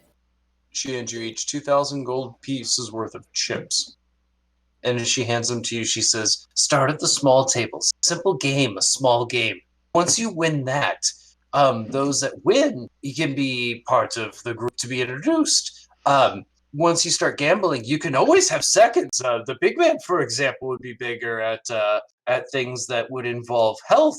The ones that are smarter, like, and she points at Haley, and then points at Egida, and goes, like this gentleman back there, and points at Mickey. Those who are smarter would be better purposed for those, but you could gamble as a group once you're past the big table part anyway. At least one of you gets attention. I could introduce you as a group. Nails, then you could be into the bigger games. Once you're past those, it's simple, less than an hour. Really, it won't be too much trouble, and you'll get me the coin, and you'll get your money. And you'll do it legally, so the larger coin won't be pissed. Honestly, I don't think there's gonna be a way to please him in any of this. She looks over at Egida. I'm refusing the chips because I'm not even gonna gamble. But it saves the spirit of a dead god. I thought you would be religious. Everything dies for a reason. Even gods. Okay, Nails. Well, the rest of you are in. Yes, your group is one big group now, right? You have a name? If you don't have a name, we could Nails. Do we just want to use our usual name, or do we want to come up with a different one?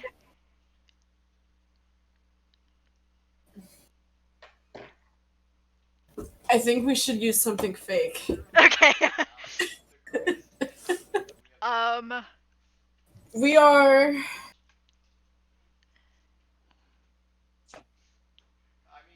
the sloppy assholes from Davenport. That name has no luster to it. That's foul.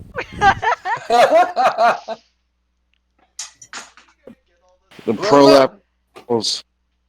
Well, sloppy assholes from Davenport it is. Wait, I will... what did Jonathan say? You don't want to know. Okay. You'll have to pitch it up. Is that the Rona or more marijuana? I think it might be a mixture of both. Oh no.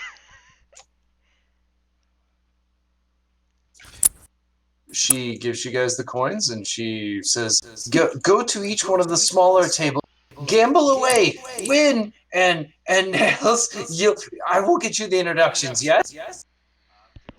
Okay. She does a jump kick, like she jumps in the air and kicks her heels together, and she yes, nails, and she just leaves. Goes gambling at a table. The smaller tables are. Hold on, before we leave, Zelaria's gonna kind of look at everyone and be like, if this doesn't work out, we're killing her. Jules looks over at you. What good will that do? It'll make me feel better. If it comes to that, my love, I will take care of it so your hands aren't dirty. I would hate to have your porcelain hands damaged or sullied in any way. Oh, please. And he'll kiss your hand. She'll kind of like laugh, and she'll be like, this porcelain has long been stained with blood. And she'll start walking towards one of the tables. All right. Go to a gambling table, Larry. Let's see what you got. Okay, so I've never been to a casino. I think I've played like poker once in my life, so I literally have no idea how to play any of these games. I'm sure that Oh they'll my explain it. I'm sure that they're not going to be like regular games. Oh, fuck no. Okay, cool. So you have the choices of dice. You could do dice. You could throw weapons at a board, or you can bet on horses. What do you do? We'll go dice. All right. You'll So have to show me which table that is again. so that is this table, Cool. or the other ones like it. The ones that look pretty basic. Okay. Go ahead and pick one. Okay, give me a second because I have to keep scrolling back and forth. We'll go with this one. Okay. So as you go on up, most of the rich folk that are ether travelers like look over at you, and you look at them, and they're dressed in noble clothes, but it looks like maybe they've been outdated for ages. Ages. So you sit down at a table, and the guy that's sitting there that has the dice cup, he stops and he looks at you. Young lady, says, it's a 100 gold ante. You in? I'm in. All right. He says, you ever played the game before? I have not. He sits there and nods, and the other guys at the table like smile and laugh, and they start tossing coins. He says, so the way this goes, I rolled these, and he holds up a d12. So I roll 3 of these in a cup. You pay for ante for 1 call. You name the number that's on the dice. I roll 3 of them. If your number's on 1 set of dice, you get your money back. 2, you get double. 3, you get triple. Sounds easy enough, right? Sure. Okay. He says, go ahead and pick your number. And he says, if you want to gamble on more than 1 number, it's the same kind of ante. Okay. So if you want to bet on number 1 and number 2, it's going to go ahead and be 200 gold pieces. You understood? Yep. All right. Pay your ante. Ante in, gentlemen. They all start putting it in. He takes the dice and he puts them in a cup. He starts shaking.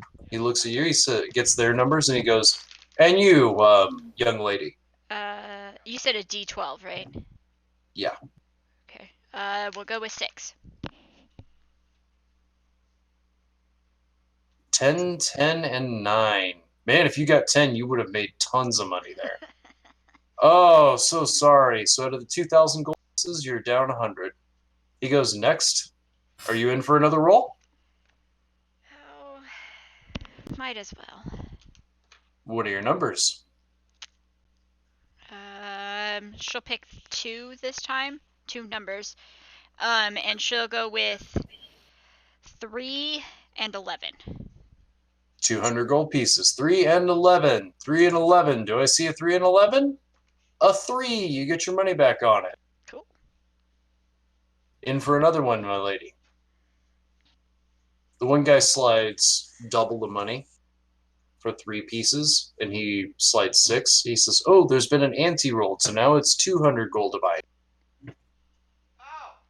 Sure. She'll put in the 200. What's your number?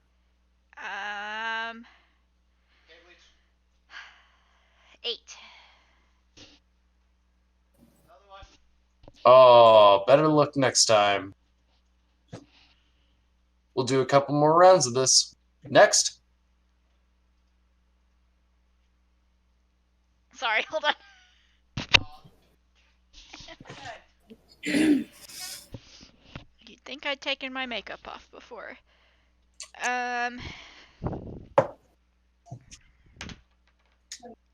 Alright, the next number she'll bet on is 10. 10. Only one. Yeah, just one. Oh, you play it safe. I've rolled doubles 3 times.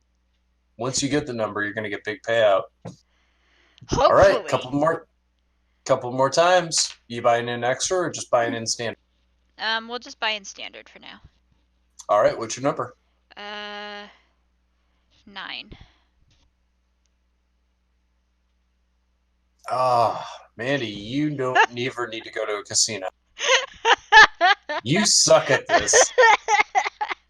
Last roll before your turn's over.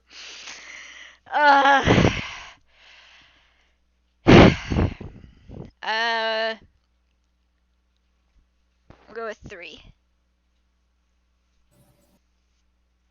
You get your money back on that one, so don't spend any out of the pot.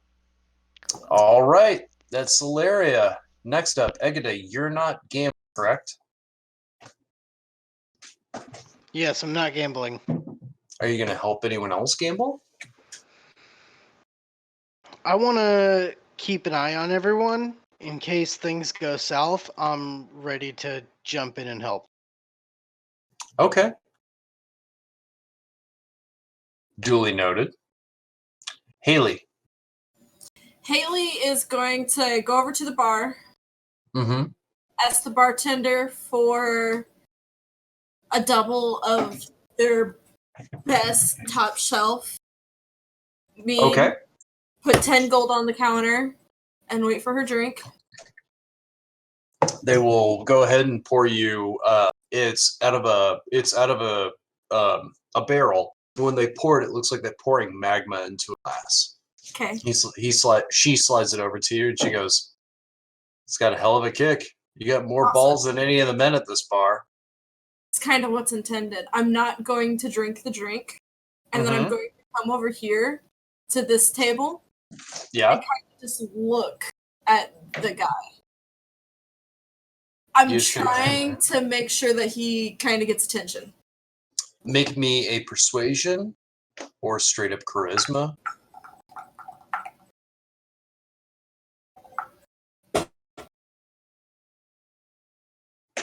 Nice. Oh no, that's my roll. Never mind. It's going to be a 17. 17, huh? Mm-hmm. Plus 4 charisma, 16. Okay. You do catch, like, as you're sitting there with your drink in your hand, like, watches you leave as you walk by. And when you sit down and you have that drink in your hand, he sits there and he's not facing the gambling anymore. He's still casting bets and winning, but he's not looking at what's being done. But he is eyeing you. Okay. I'm going to kind of motion towards him flirtatiously.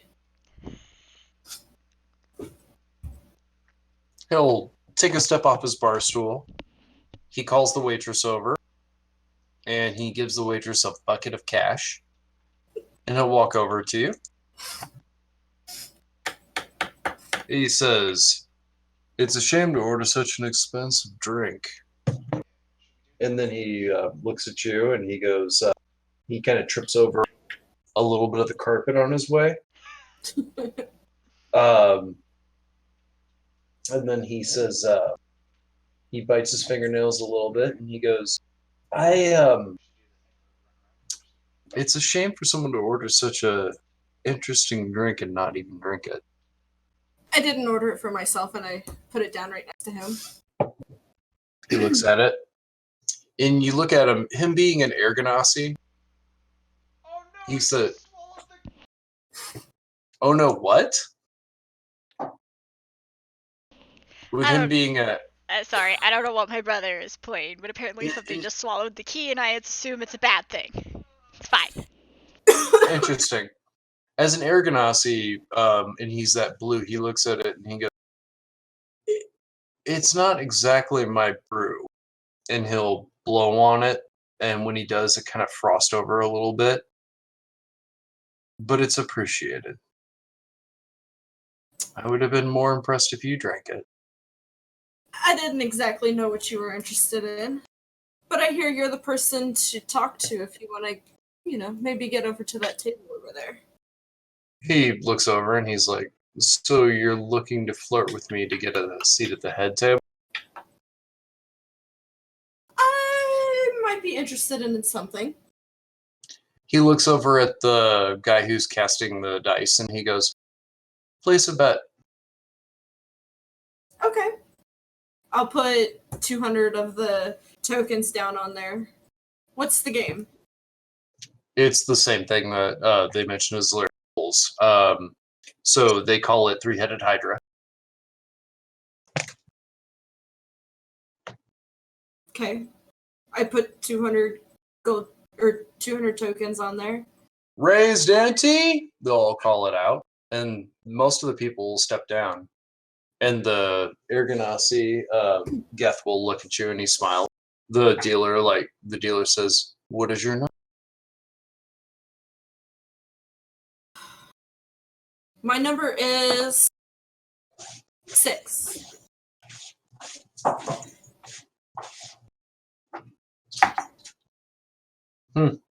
Geth says, "That's a shame. Enjoy my casino." And he'll go ahead and walk back to the table. And he tells you good luck on the way. You lose 200. I don't like your game. What else you doing? Well, I was trying to get his attention. You still did get his attention. Game was- The cat is fighting the dog. They're having fun playing games together. They've been doing that for like 20 minutes now. It's hilarious. You saw him attack the dog. It's funny. It's cute. But you did get his attention for that brief moment, Haley. What are you doing now?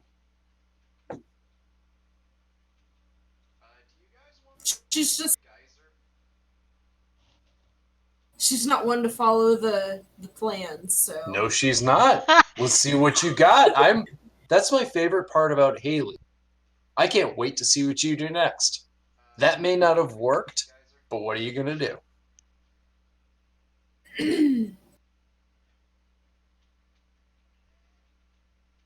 she'll play a couple hands just to see what happens, I guess. Okay. What's your number? 100 gold buy-in. I'll do the 100. And what's your number? 10. No. Loss, and I don't know why I rolled again. What's your next number? 4. God, you guys. Apparently, I'm supposed to be a dealer at a fucking casino. I know I'm a cooler, but Jesus Christ. You've lost a total of 400 gold pieces. Mm-hmm. What are you doing with the rest of your turn? She's gonna go over to Zalaria, Mm-hmm. be like, these games are crap, and I don't see how this plan is ever going to work. And then she's just gonna come over here to the bar and, like, kind of toy to get his attention again. Okay. With the previous roll, eventually you'll be, you notice that he nods at the waitress next to him, who will start walking behind the bar, over to you, and then back. When she walks over to you, she slides a drink, and when it does, it's ice blue. It looks like a Baja Blast, but it looks like dry ice is off it. It's just freezing at the, like, it's got tons of cold blowing off the top. Okay. He stops and he turns to look at you as he's gambling without even looking and winning. I'll take a drink. Okay. Make me a Constitution saving. The first one's the important one. The second Constitution saving throw is the lesson. It's a 13. Okay. You take a drink of it and you literally inhale a winter cold. It's the coldest drink and it hurts and it burns and it gives you instant brain freeze, but it's already going down, so it's too late. Mm-hmm. Make me a second one.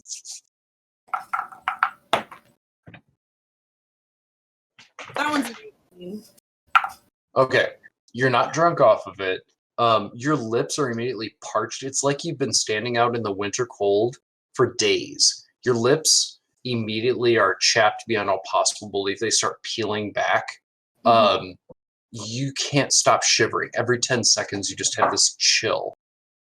I'll like tuck my cloak a little bit closer to me, and then just kind of glare at him and be like, "What did you make me drink?" He's actually smiling a whole bunch.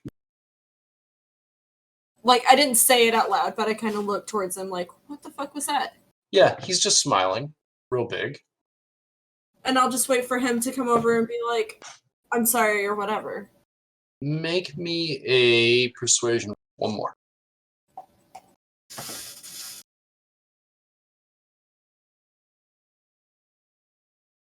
15. After a little bit, the waitress will walk over to you and she will say, "He tells me that he thought what you did was very brave. He has his eye on you. And for that, you're a lucky girl. The fact that you didn't die from that drink is pretty impressive." And she says, "There's many men or many women and quite a few men who have their eye on him tonight. Do you think you have what it takes?" If that game is any better than these other games, then I'd hope so. Make me a persuasion roll. It's an 11. She looks at you and it's like she wants to help you out, but then she like stops. She kind of sighs and looks at you. I'm less worried about that drink killing me. If he wants to talk to me, then he can come over and talk to me. 500 chips.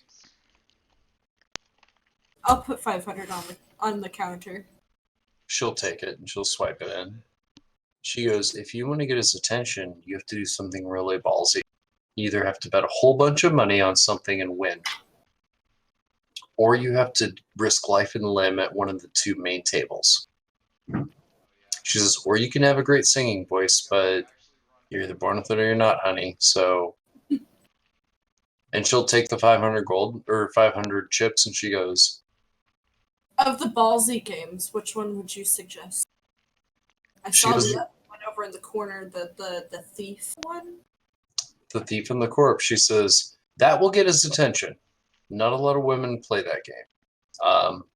It's not there's not ballsy women, it's we're too smart." And she smiles at you.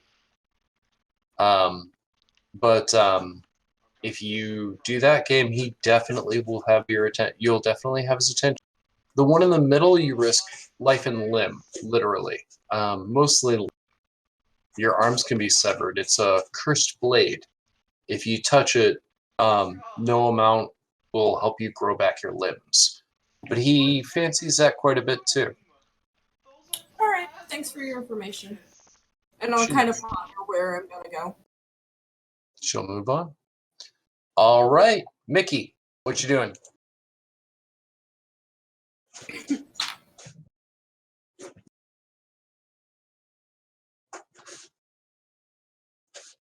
Turth, or not Turth. Sorry, Omega, what you doing? So what are we doing with the extra tokens for the people who aren't playing, like Egada and Turth? They're just consumed. They don't matter. So we're not getting extras. You'll get extra if you guys win. You guys get to keep your take home, and I will include that in your take home. But Egged is literally sitting on 3 coins.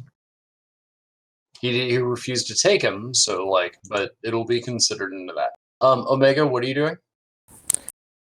Well, since I literally just got paid at the start of the job, I'm not gonna be gambling with it. I'm just gonna keep it. Okay. What are you doing?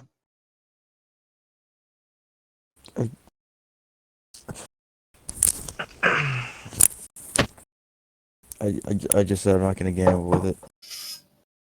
So you're holding on to that, and you're not going to do anything with it? Yeah. Okay. What are you doing? What are you doing for your turn? Well, I guess I'm going to go. I'm just gonna go listen to see what people are talking about right now. Okay. Make me an investigation.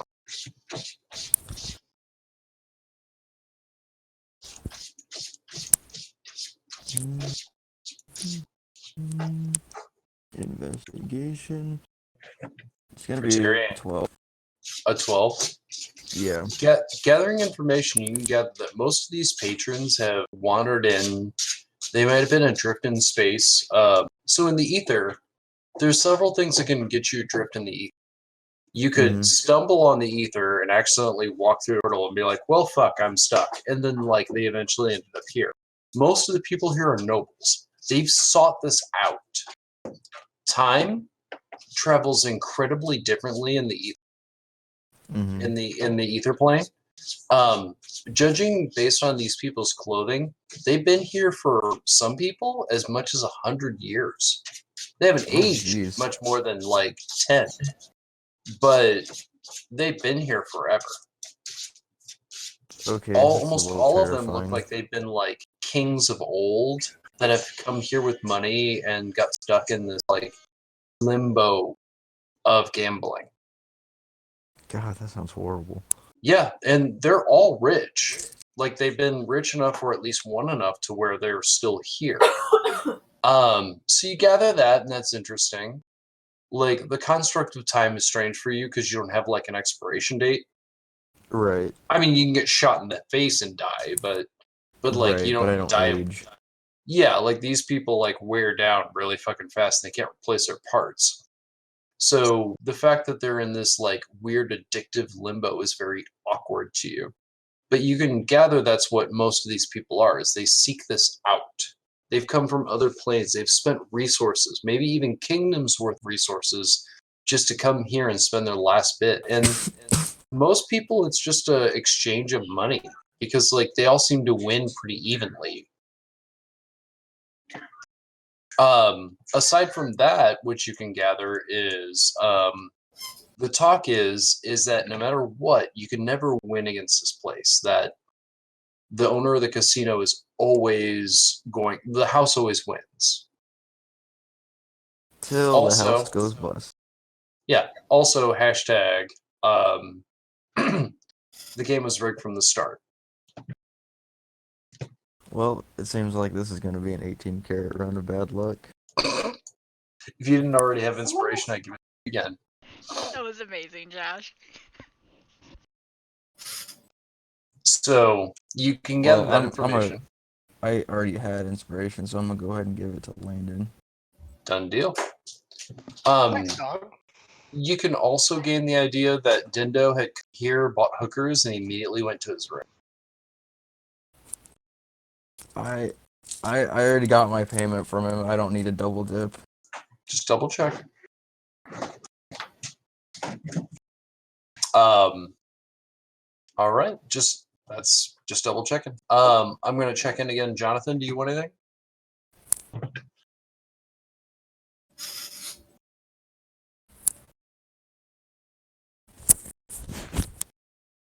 No. Yeah. No. What's up, Jonathan? I didn't hear that. I heard yeah. No. Yeah. Yeah. No. Yeah, because he thought you were up. Okay. Can you Yeah, I can hear you. What's up? Here you go. What did you ask me? What are you doing? What are we doing? What are you doing? Are we all going to as a party? Basically, as a party, you can act as a second for anyone else. Ooh. Okay.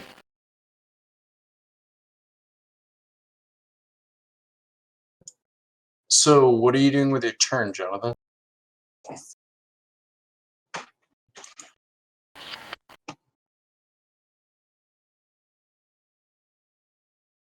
Okay. Either Homeboy is blitzed out of his mind or having technical issue.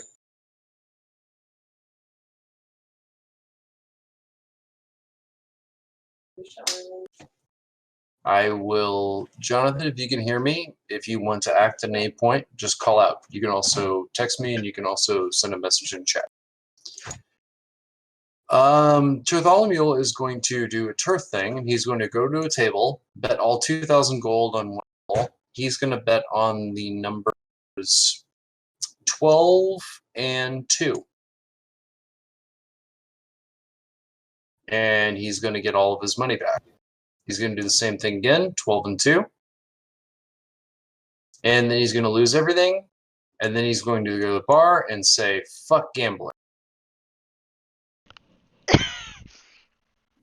And he's just going to continue drinking like he had been before. Yes.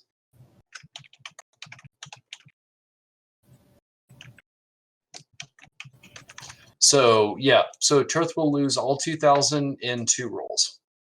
And then go back to drinking and say, fuck this shit. But, you know, it was one of those, like, all or nothing. Omega's gone. We're waiting on Mickey. Jules is going to go up. And he's going to go to the table with Zalaria. And he's going to look. And that will bring us back to Zalaria's turn. So the dealer says, ante in. Yeah, we'll try one more time. What is your number, dear? 9. Jules will also bet 9. All right, you will get, you put in 100 gold, so you're going to get back 200 gold at this point. He says, okay, next bet. She'll do...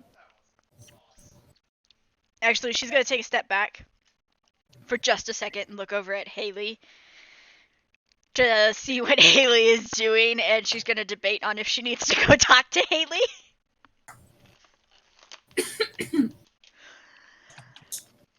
And I don't know where time-wise is, but how long is Haley shivering for? Like, is she still shivering? You go over to her. Sure. Okay. Jules sees you leave, and he goes, She'll "Do you want me to?" say to Jules, she'll be like, I'll be right back. I have to check on Haley. He says, every moment you're away is an eternity of hell. You can come with me. Stop being over dramatic. I'm not going to follow you around like a puppy dog just because he looks at you and he says, just because I'm as loyal as one. And she's like, it's not like you haven't done it before, and she'll grab his hand and take him with her. I love you. No, she's taking... Yeah. He goes. And Zalaria will come up to Haley and just be like, are you okay? I don't know what this drink was, but I'm trying to do something. I think I got it. Her lips are... She has frostbite on her lips. Zalaria's gonna look at, like, the cup and look back at Haley and be like, are you Are you sure? I have an idea. Okay. If you need me... Haley has a talking coin, right? I'm pretty sure you do. Yeah, I think Zalaria left hers when she, like, there. Or not Zalaria, but Valerie left. Yeah. Okay. She okay. When she came back to kind of bribe Haley, I think she's there. Yeah, I remember that. Okay. But Zalaria will be like, if you need me, and she'll just kind of like tap right here, which is where she normally carries her talking coin. She has it in her dress, not right there, but it's on her still. Mm-hmm. I get you. I follow. I also have other ways to talk to you if I need you. This is true. Be careful. And then she'll actually go over to this table and take Julius with her. He goes with. All right. What are you gambling? We'll just do another 100 with 11. Jules will double it. What number? 11. What do you know? You got 200 gold. It's also your third one in a row. Yeah. She'll kind of look at Julius and smile and be like, apparently you're my lucky charm. He says, yes, but I'm losing, so we're literally just transferring my money to you. He's like, it would be a much bigger buyout if you had won a double or triple, but in the end, I don't like gambling. I'm not even sure why I'm trying, honestly. Do you want me to bend the rules to make this? All we really need is the guy's lucky chip, and we get our wish. And then we can go home. He goes, okay, I can make this work. He whispers to you, bet everything on the next one. Okay. And he will walk around to all the other guys and he'll sit down next to them and talk. And then he'll come back, like as the dice are being rolled, you opt out. He comes back and he says, hold on, I have to get away.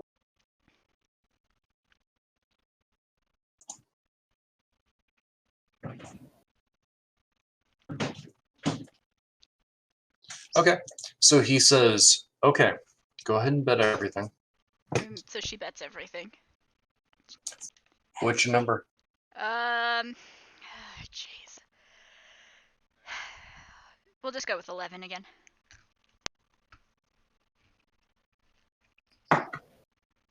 Okay, so the 6, the 4, the 7, 6. Holy shit, 6, 4, and a 7.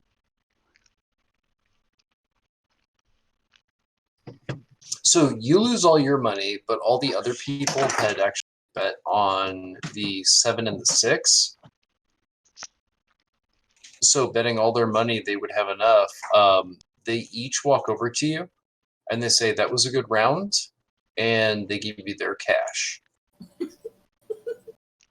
Okay.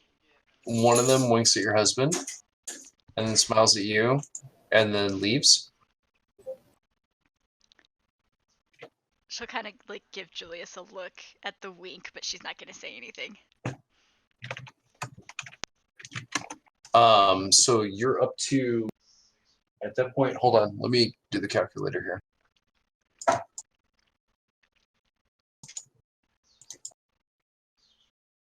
I wasn't keeping very good track, so I'm not even sure how much I had. But with each of them betting each, that puts you at 12,000. Damn.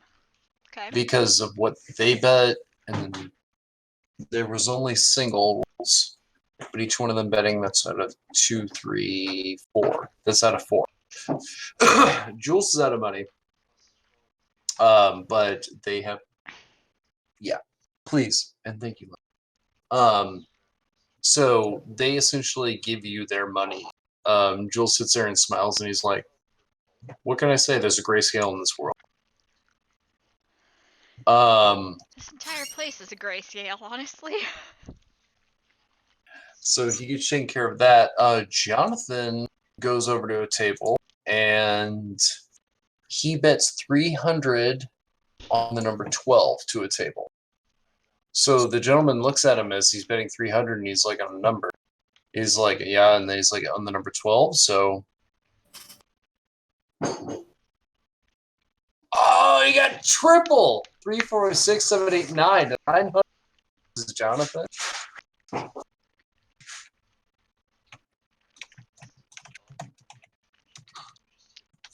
So Jonathan is up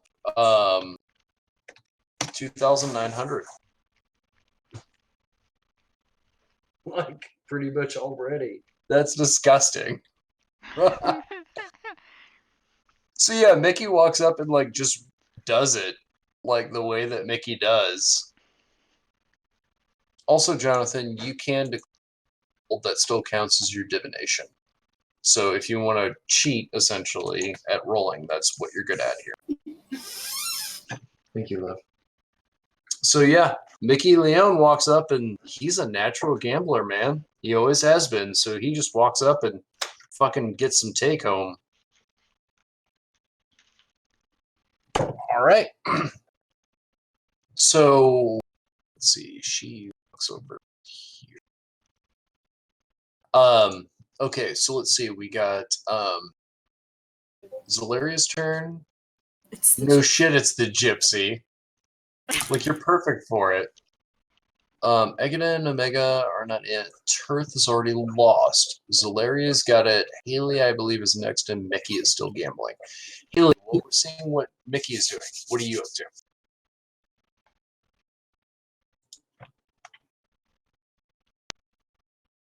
Who? Haley? Oh, Haley. Yes, your character. Yeah, she is going to. She's not really keen on living her life, per se. Mm-hmm. But she's gonna come over to this one and see what it's all about. She wants his attention some more. That is the dart throwing. You said it's like the crochet. dart throwing one, yeah. Yeah.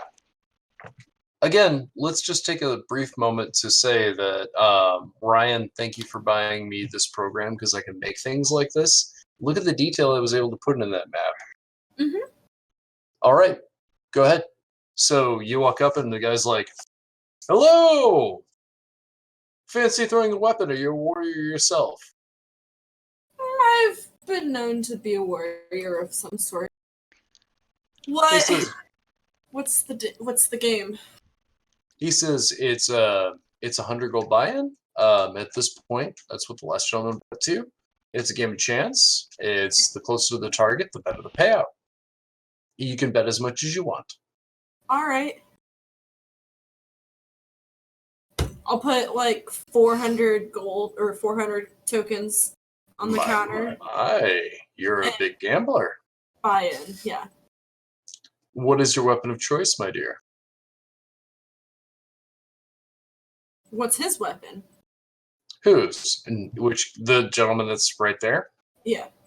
He's throwing axes, but he's throwing them sideways. He's not throwing them hand over fist. He's throwing, like, kind of side chucking them and nailing into the thing pretty good. Okay. He likes axes and picks, my lady. I'll pull out a dagger and be like, I'll use my dagger. It's whatever gets closest to the target, correct? Absolute. The guy looks at you and he's like, I'm gonna smoke you, lady. I don't know where you came from, but where I come from, if you're born of any less money than this, you're murdered on sight. Kick his And you ass, look Haley. poor as fuck. You ready, Amanda? I'm looking to see if I have the spell that I'm thinking that might help me with this. Hashtag true sight.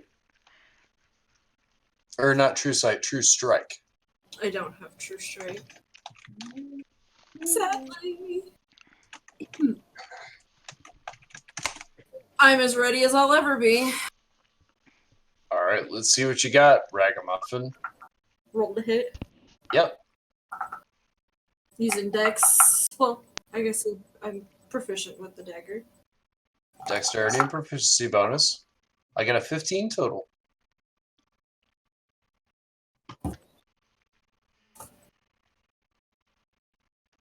He gets real close to the target as he side throws it. Voo, voo, voo. Thwack! I also got a 15. You match it. The guy looks at it. He has the waitress goes over and she starts measuring it, and he goes, "Ty." Guy grumbles. He says, "Would you two like to double or nothing?"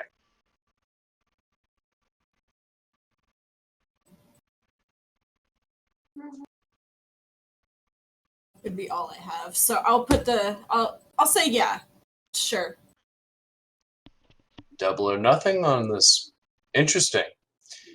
The guy sits there and he spits in his hand and he goes, "When this whole thing is done, I'll pay." He smiles at you and winks.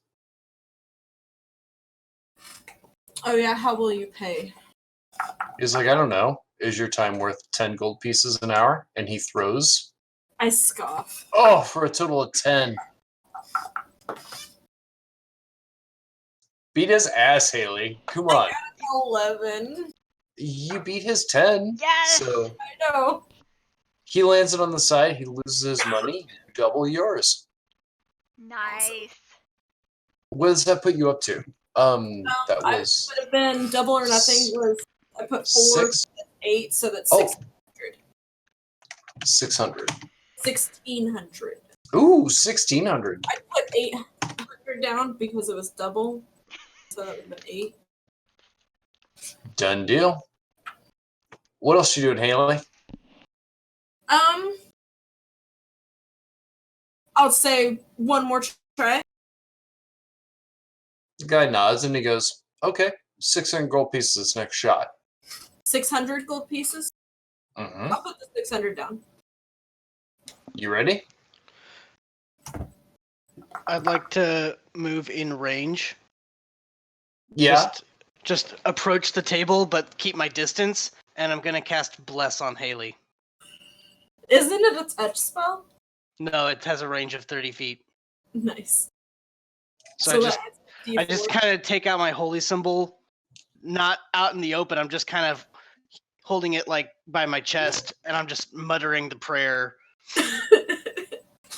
It's With the assist from Egida. Good job, man. It adds a D4, correct? Yes. Still a D4 plus D20.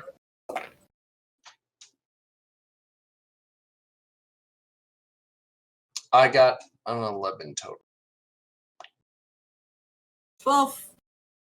Plus your D4? Yeah. Egida, you literally saved her. All right, Amanda. Enjoy double back. What does that put you at? 6. 600, so that's 12. So you're at 19 total? Yes. Not bad. The Ergonasi will step back. Geth will step back. He did notice you that time on. I'll give you one more round. What you doing?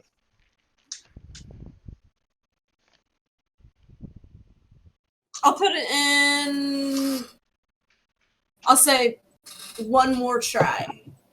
And this will be my last.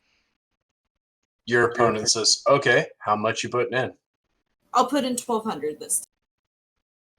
He says, "I'll put in 2,400."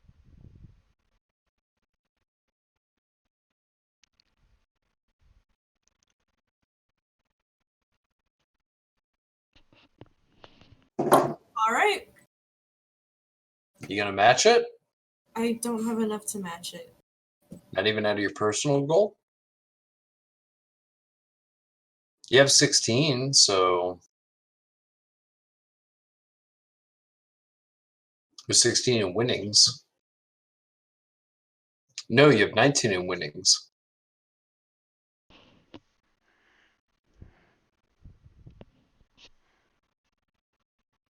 Normally in gambling, you can go all in for less. If you don't have as much as what the current bet is, you can go all in. I'll and it still accept that. counts. I'll go all in. I'll do the 19. Ballsy. All right.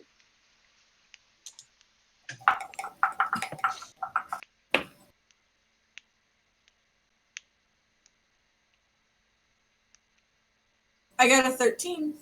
You beat my 11. Double that. So let's see. But you would be, how much did you put in? I apologize. It was He put 20. He put in 2,400. So that's 50.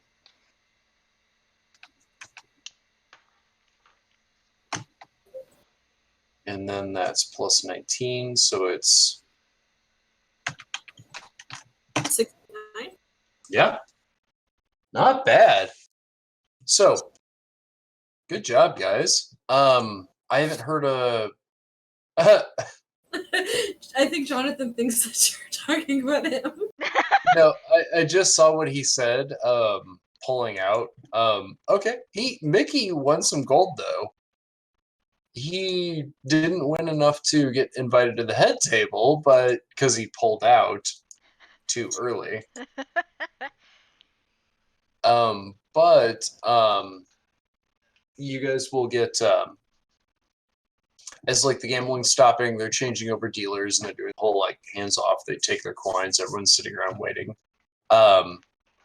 You guys will get concierge will walk over to Haley, Zalaria, and say, clear their throat and say, "You have been invited to one of the greater tables."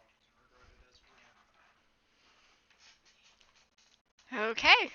Oh, so he's finally decided to extend his invitation. As I'm like still shivering. Yes, the Wheel of Steel is where you will be welcome, if you care to join. Is It that, is a 2,000 chip buy-in. is that the one that chops off hands? Yes. Cool. Sure, I'll join. What else have All I of got? you. Jules looks at Zalaria and he goes, this isn't worth it. No, it's not. But Zalaria is going to go stand by Haley to help her out. Be there for moral support. He nods. So the gambler's sitting there. Men will join, and they're sitting there laughing and smiling. So the concierge is sitting there, and if you want to put yourself on the chair, you move yourself over the mouse and you hold Alt, and you let go, and you'll be right there. Handy trick. So he says, How to "Okay, pull an Amanda. classic Amanda, being on 4 squares at once. Land and gain inspiration. I can't help myself." Already had it, but it's okay. Amanda, So- gain inspiration. Thanks. I'm probably gonna need it. Yep. So the guy looks at you and he says, 2,000 gold buy-in, I'll put but some you've been else. invited to the table. We'll see where this gets me. He nods. He looks at Zalaria. What's his All right. name again? Out of character. Mm-hmm. What's his name again that I'm trying to get his attention of? You're trying to get Geth's attention. Geth? Geth.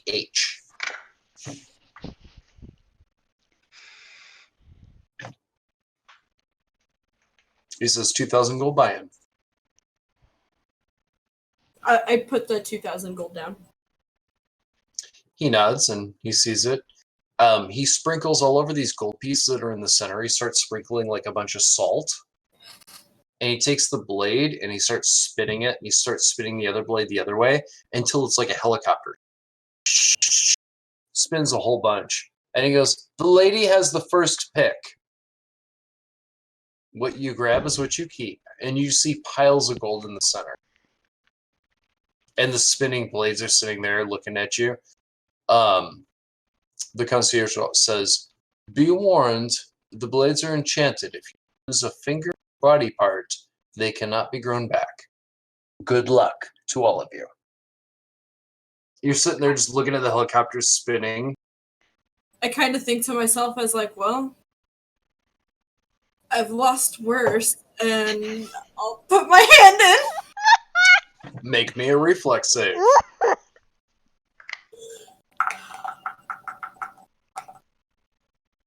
With inspiration. Yes. Thank you, Landon. I wasn't going to say it, and I'm like, all right, whatever. Haley's just going to be like, "Take my strong hand." I'm so scared, but it's an 18. Oh my god. An 18. Yes. So you reach your finger in. As you reach your hand in to grab like a handful of gold, the blades look like they're spinning so fast. You see the guy next to you reaches in, and all of his fingers just get severed off completely. He screams and holds back, and the blood is spurting all over his face. The other guy dives in with both hands, and both of his arms are lifted like his stubs, and they're spraying blood. You're reaching your hand in, you're like, this was the dumbest thing I've ever done. It's like, And I'm trying you- to get this stupid person's attention. I've You- lost worse. You grab a handful of gold and you pull out just in time. One of the blades nicks your knuckle, and that's it. How much did I manage to get? You got 7 gold pieces. Ooh, 7. I still lost 1,000. But you got more than they did, which is the game. You win 4,700 gold pieces. Nice. The guy smiles and he says, ballsy, as he throws some like rubies and gemstones into the blades, and they just clank down to the bottom. He says, another buy-in, my dear. Madame.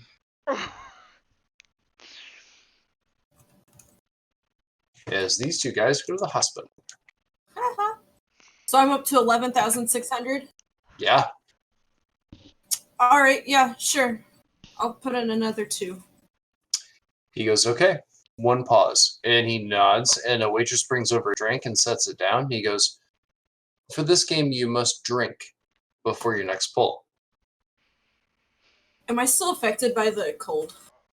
You're affected by the cold. You still have the chapped lips and everything, but you survived most of the con. You're just maintaining minor frostbite. Okay. Joy. So they bring you over a drink. It looks incredibly liquory. Oh my god. Okay.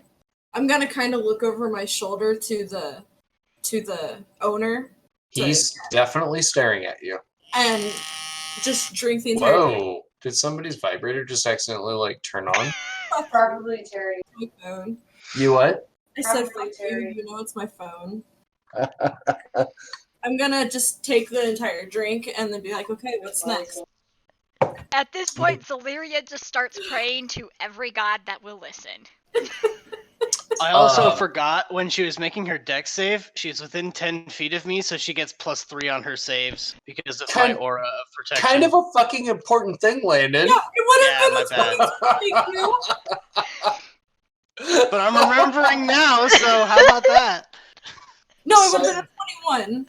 Side note, paladins are great. You got a 21 for what? The Constitution saving throw? No, that would have been for the deck save. Okay. Make me the Constitution saving throw liquor.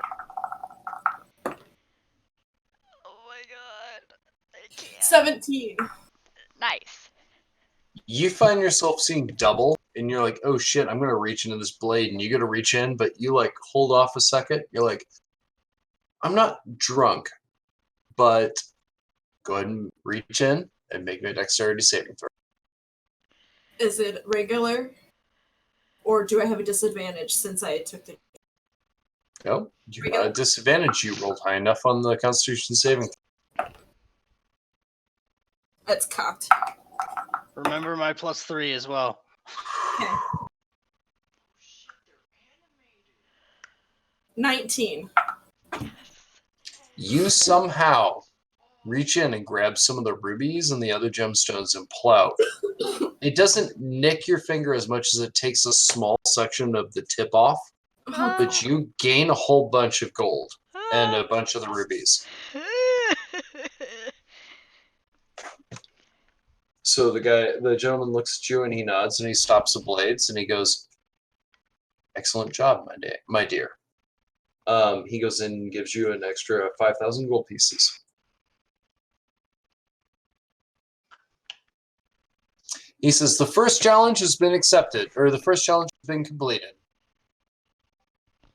The Wheel of Steel. And everyone in the casino claps. He says, my dear, you're the only person standing would you like to engage in the next section of the competition? I'll kind of look over at Geth again and be like, and roll my eyes and be like, I guess. He's smiling. He says, if you want a second, of course, you can always take a second if someone in your group is willing. I'll kind of look to everybody and be like, I guess this is kind of my battle. Apparently. Zelaria's gonna be there for support, though. She'll be like, I'll be right here beside you. I mean, this is to get the Phoenix for me. You're It's brought still saving over. both of our lives, though. You're brought over here. The halfling sits there, and the halfling looks at you, and he goes, "Oh, you're back." I guess I am. I'm like sitting there thinking to myself, the one game that I think is the most appalling of this entire place. Sure. We're over guess- here, right? Sorry. Yeah, exactly, on the carpet. One guy opens up the chest and is like obliterated by acid, and he just like takes 2 steps before he falls as like nothing but bones, and like the guy like kind of scrapes him up in a dustpan. Okay. You have to sign. It's signing first. You have to sign. And you have to sign in triplicate and here, and here, and here, and here. We've been through this before, and you're gonna bury it, make it be lost for 10 years, and then dig it up, and then take it to this person, and then take it to that person, take it to this person, And yes, and you have to sign. Are you going to sign? I'm gonna kind of look over at Geth and kind of He raises a glass to you.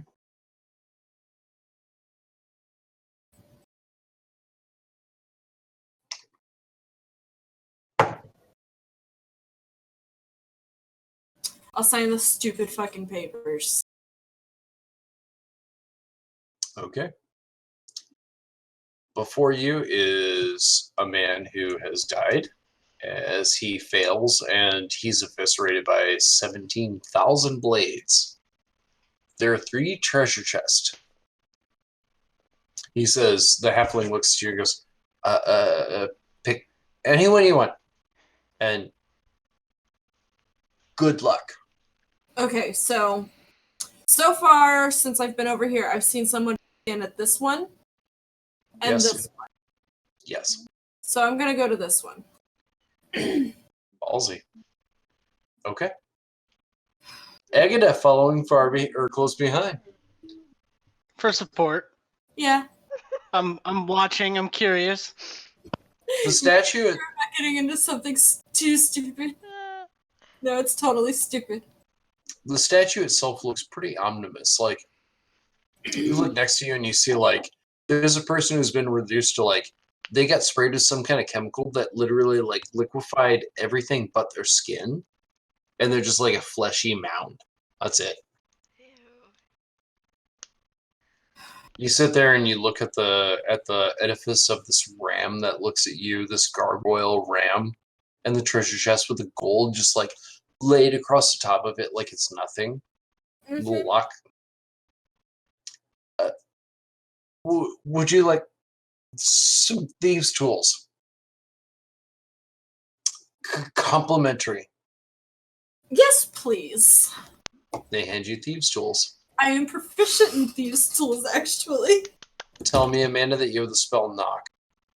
Huh? Tell me, Amanda, that you have the spell knock. No.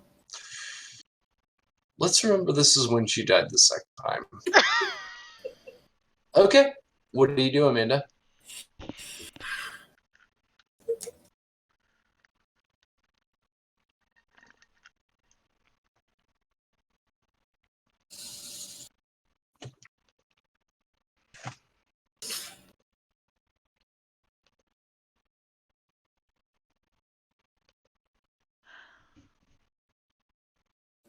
I'm gonna step back a couple of feet and then blast fireball at it.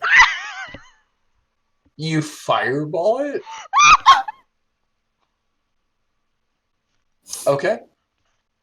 I'm gonna Roll me step back damage. out of range of my stuff and blast fireball. Roll me damage.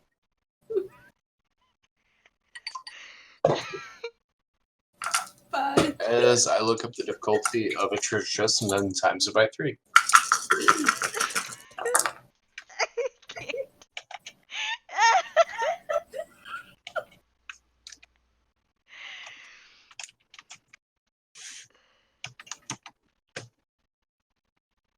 It's 30 points of damage. Okay, let's just see what's happening.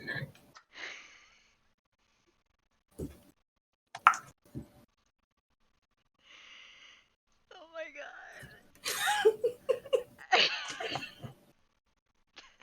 How much points of damage? It did 30 points. Okay, DMG page 246. I hadn't considered that. 246. Well, That's people that's die what from I love my suffering. players. That's one of the reasons why I love this game is because players will do like crazy shit. What? He didn't say how I had to open it. He just said I had to open it. I did not, in fact, which is why this is flying. It's really legit. 246 is a page number. Oh my god.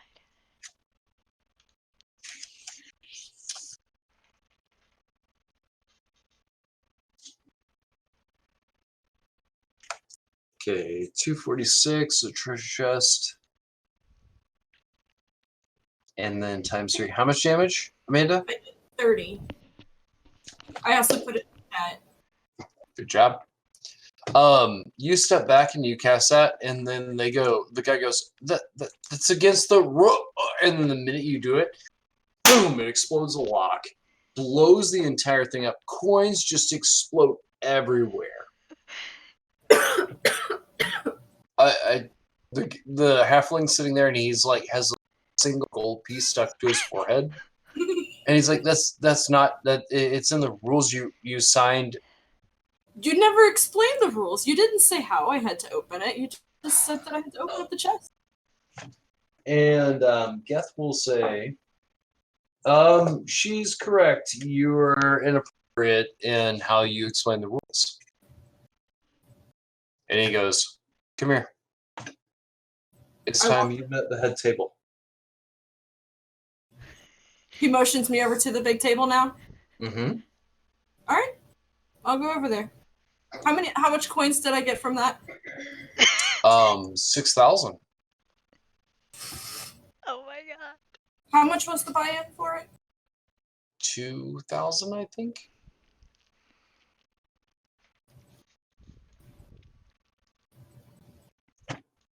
So he sits there and he says, "You've been trying to get my attention all night. Why?"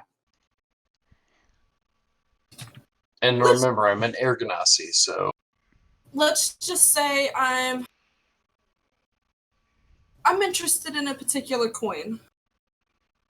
a particular coin. Yeah. Or chip. Or chip. Why? Why not? What If do you it's mean, going why to not? get me whatever I want, why not be interested? And what is it that you want most of all? Women of black hair. I would really like it to be red. He nods.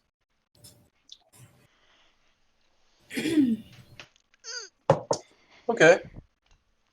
You have something to prove. I get that. He looks at one of the guys and he says, "Leave," and the guy goes, "Okay," and he like leaves.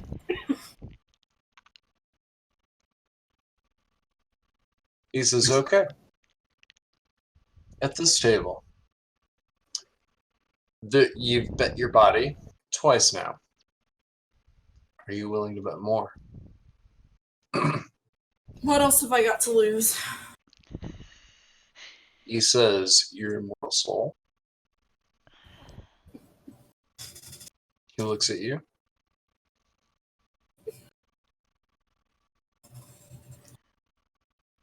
What's the game? He says, Money will be all that's required, but I'm very impressed that you didn't flinch by it. He says, this is a game called 20, and it's an interesting game. You literally just have to beat your opponents. It's a simple roll of a 20-sided die.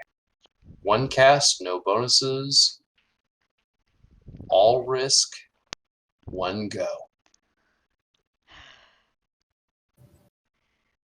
It's beautiful in its simplicity.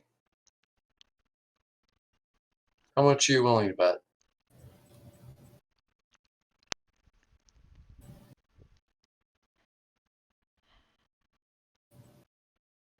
I've made a lot of fucking gold tonight. You Just putting that out there.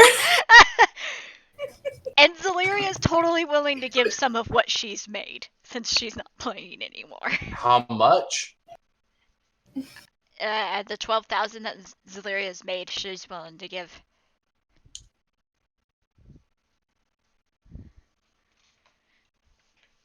How much? The I'm gonna 12,000? put in 18,000. 18,000. He says, on one bet, everything. You could lose it all and then walk away, and you gain nothing. You bet that? It's my shot. What do you bet? Convince me. What do you want? You want that coin? That chip? That's the one thing? One and four. He goes, I want more than that. If you lose, you can't cast magic anymore. You give it to me. You make that bet, I'll play. Oh, shit. Your divine sorcery, your learned magic, both of them come to me.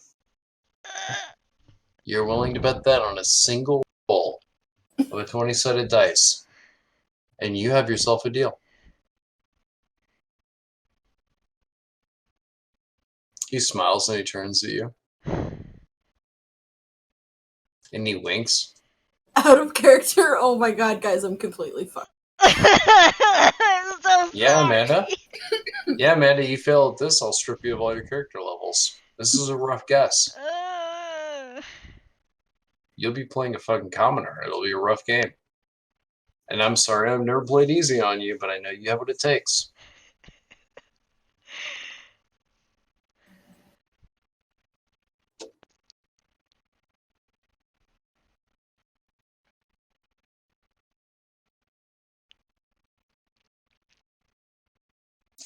All she can think about is getting that Phoenix Stone, so just to, I mean, she knows it's not just for her, it's for Zalaria. Mostly. She'll do it. She'll look over at Zalaria, and then I'm in. And Zaliria's like doing her best to not like totally and completely panic. Like she's just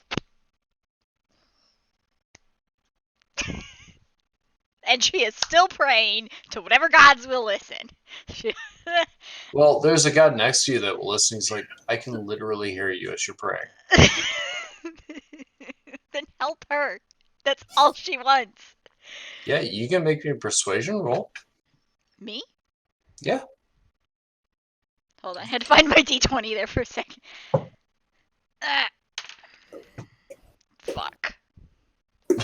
That's never good when you clack dice. Fuck. That's Did I actually say fuck? no, it didn't, but it's gonna be a 4. A 4? Uh-huh. Okay. All right, Amanda, you ready to roll? Yep. What'd you get? It's a 5. The game ties. Ah! He looks at you and he goes, okay, no harm, no foul. Are you ready to try again?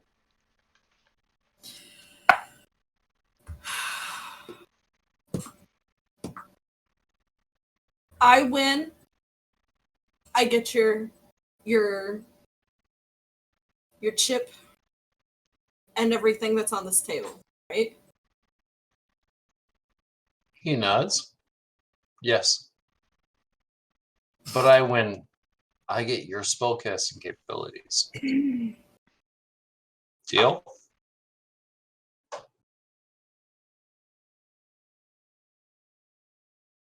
Deal? She's pondering. Oh my god. Is the risk worth the reward? I mean, I could Mickey, not get it and You still got a be. badass portent somewhere? No shit! Like, I'm sitting here the entire time like, Jonathan, now we need you. Oh, hello. Right now. Hi. Where are you going?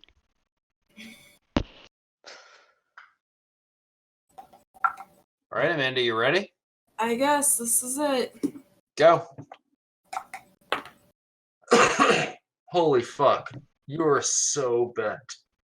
Oh no.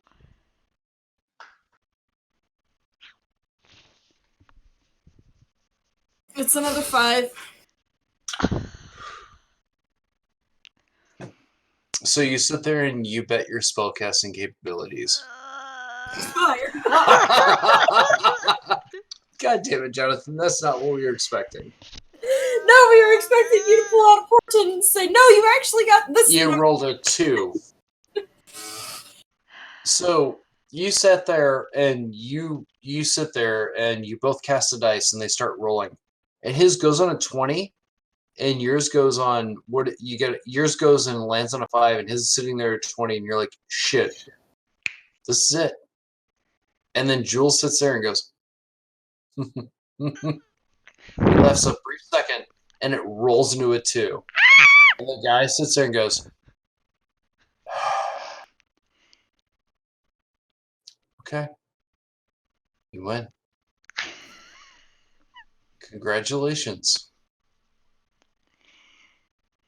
Says, I don't know how you did it. That should have been a 20. He looks at you and he says, If it you were should have the. been 20, were you cheating? He goes, no, you were the luckiest son of a bitch I have ever met. Actually, I've been pretty damn unlucky. He says, okay, Stuck here. I will tell you. The gold coin is in this fountain. He says, did you hear that, everybody? The gold coin, the lucky gold coin, is in the fountain. And tons of people stop, stand up, and start running. Everyone roll me initiative. Oh god. The populace got a 16. I rolled a 14. I can't figure out what mouse I'm using. Hold on. Good job. I Good also job, got a Maiden. 16. You know what? This is what happens when you have like 2 computers.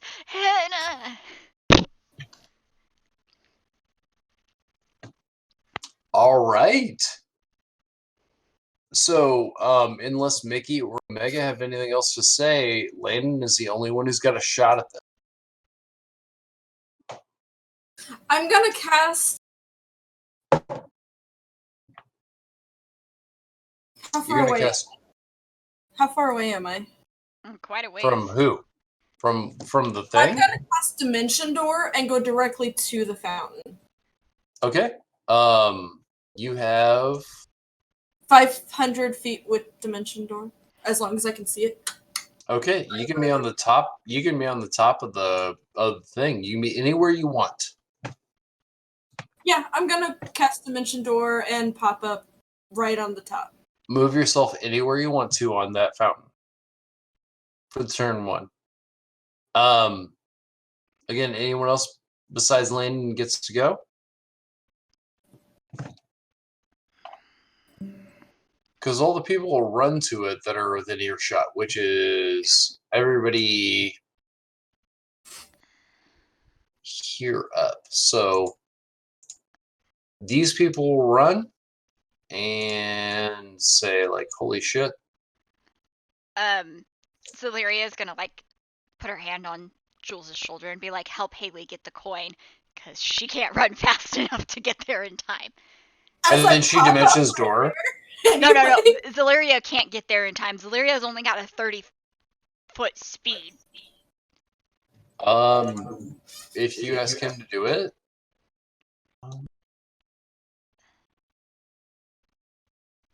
Okay. Well, he can do what Jules can do, so he will do a Jules thing, which is he'll move here and he will cast That's as far as she can go. spells.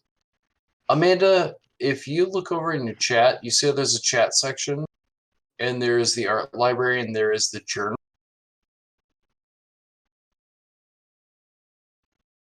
Do you see that? The chat, the journal, yeah.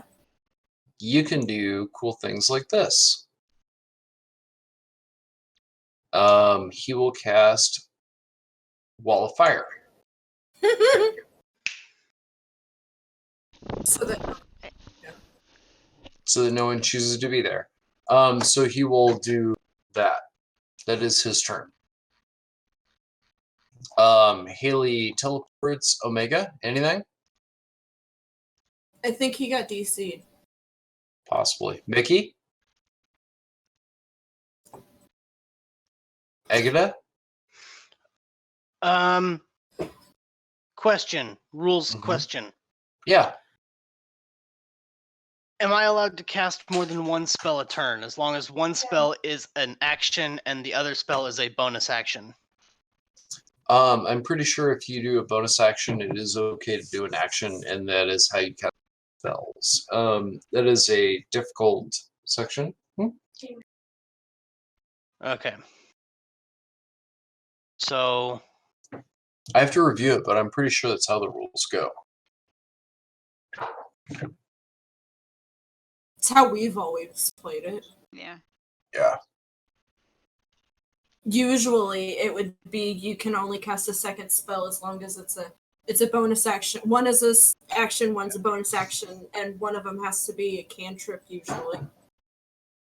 But Zach usually doesn't necessarily make it to where it has to be a cantrip. At least never done it. I've never done it before because it's like this is the action economy. This is a bonus action. This is an action. So okay. So for my movement, I'm going to come here. Or shit.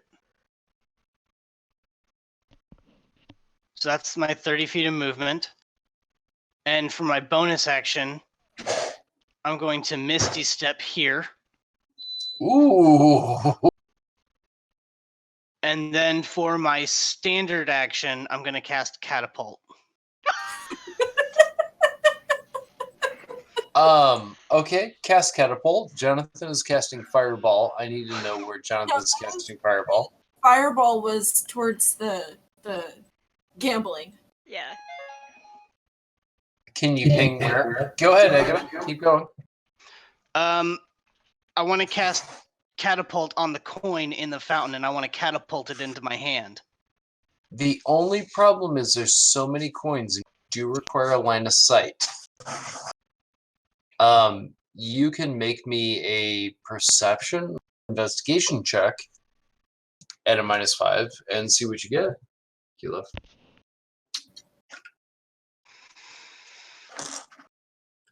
I'm going to use my inspiration. Okay. You rolled a 15? I haven't rolled yet. Oh, okay. That was my initiative. Okay. That is a cocked dice.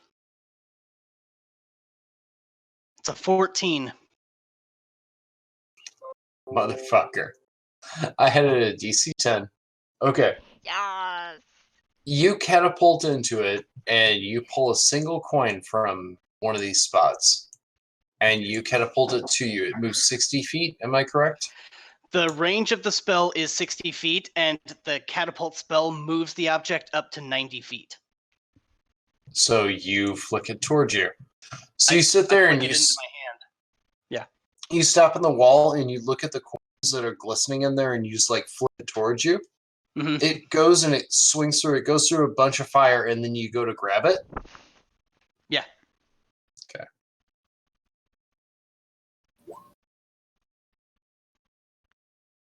take 9 points of damage as it's burning hot from the wall of fire, but you grab it in your hand. It's a gambling chip made of pure platinum. Okay.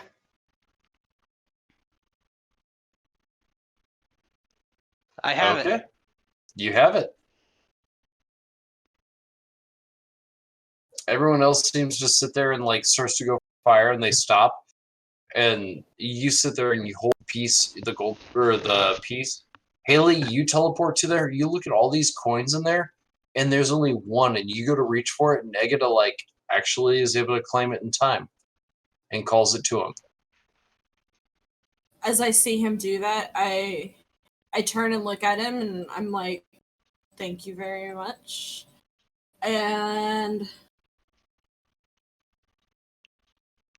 then I will. How far is it?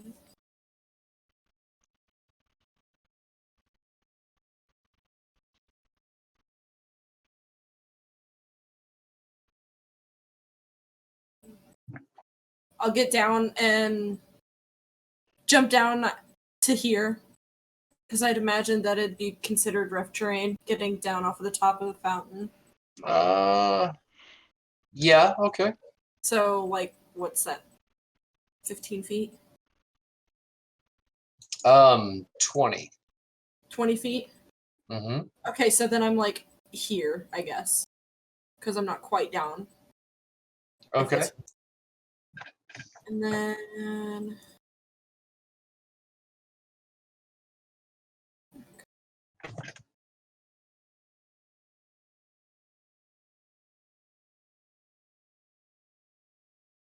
Swall of Fire is in my way. I'm sorry. I'll just dash as close as I can to it, then.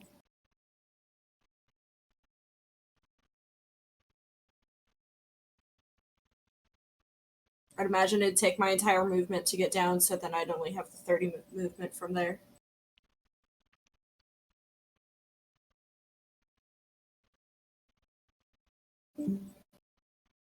Say it again, Amanda. I think you broke up. I said that I would imagine that it'd take my entire movement to get down, so then I would 10, dash as far as I 20. can. Yeah, it'd be 30 feet to get to the base. Yeah. Fuck. Turned it.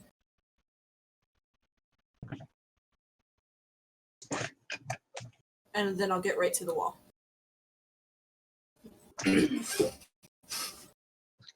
I'm not to the wall. No, just close enough. So Jules makes a wall of fire. You notice Mickey, like tons of these bar goers, like start running towards the fountain, and he just like nukes them.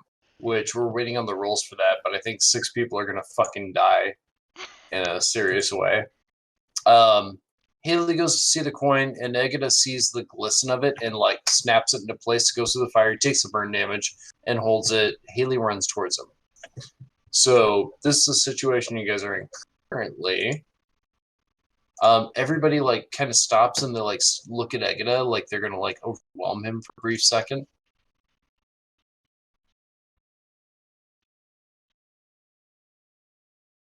They'll like mass approach him on the table, on the top of the table.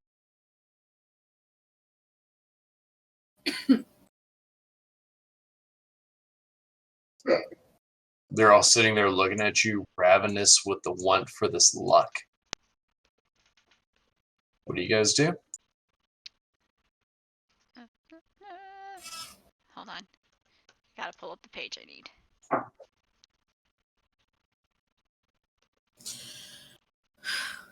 We rolling in initiative, or You're kind of in the tense moment before initiative, actually.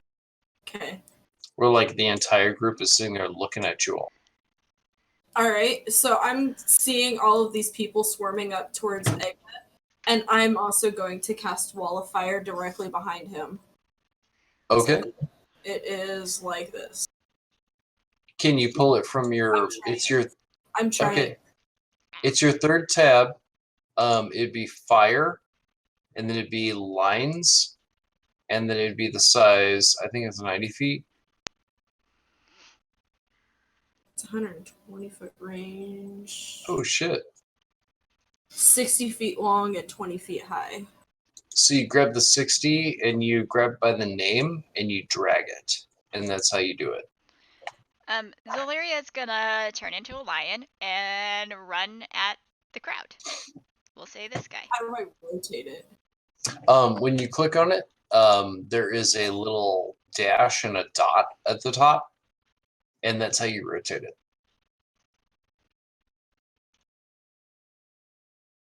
You see how when you click on it, there's a dot in the center, and then above it, there's, there you go.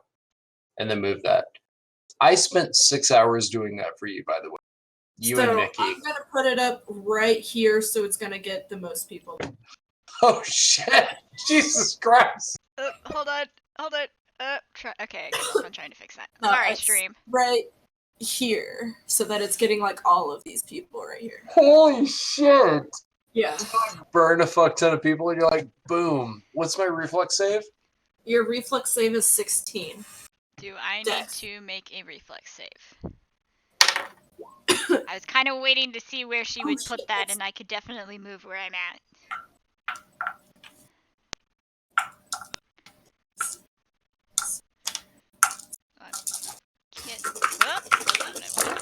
Closer. Actually, How much damage, Amanda? I'm calculating. Okay. Lots of d8s, sorry.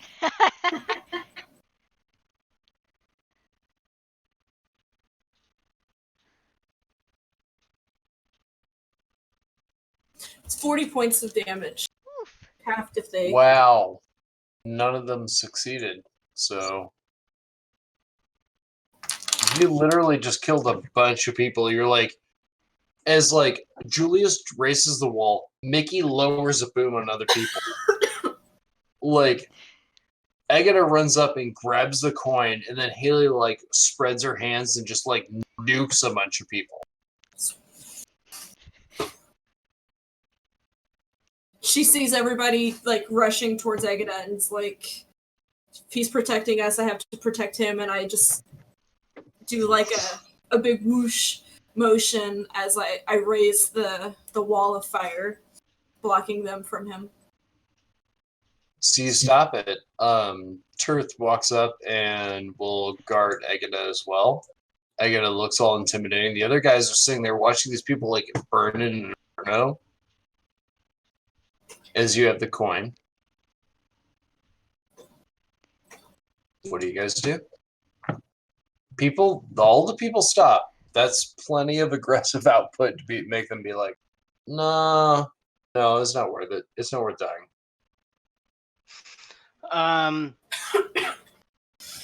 Let's see here.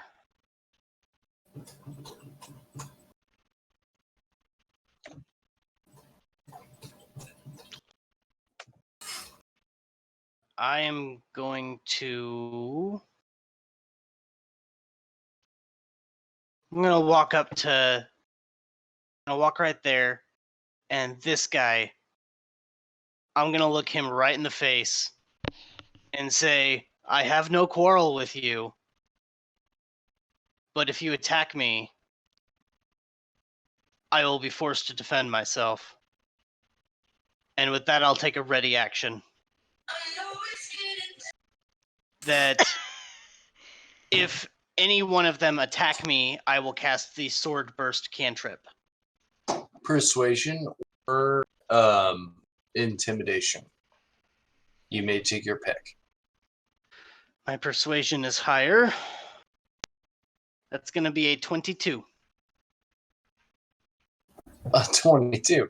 They will go outside of the fire, but they will leave.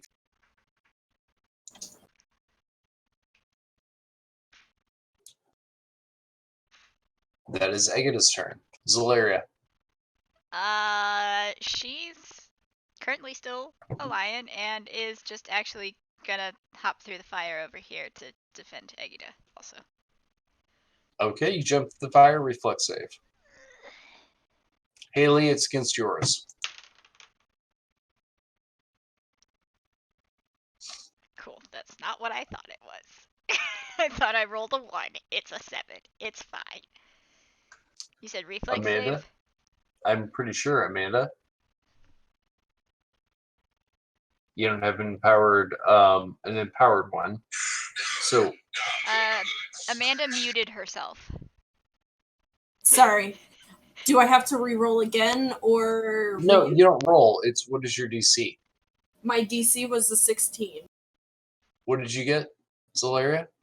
I rolled a 7. I don't know what I'm supposed to add to that. Hold on. Your reflex save? Dexterity save. Dexterity Yes. save. Thank you. Sorry. Still on Pathfinder, I guess. That's a 10. How much damage does she take? Do I have to re-roll? No, it's your Because standard it was roll. 40 points before. Woo! But wait, where was... I jumped through the fire. Like, I didn't get hit with the initial hit. I'm just jumping through the fire to get to Egida because I was on the other side of it. Mm-hmm.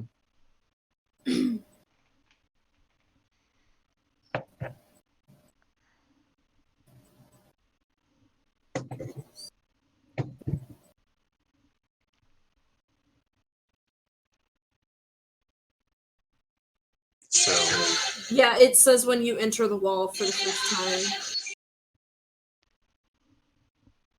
On the other side of the wall, you take no damage. Oh, okay. So I'm fine. No, when you enter the wall, you take the damage, but on the Yeah. other side of the wall, you don't. So, like, on this side of the wall...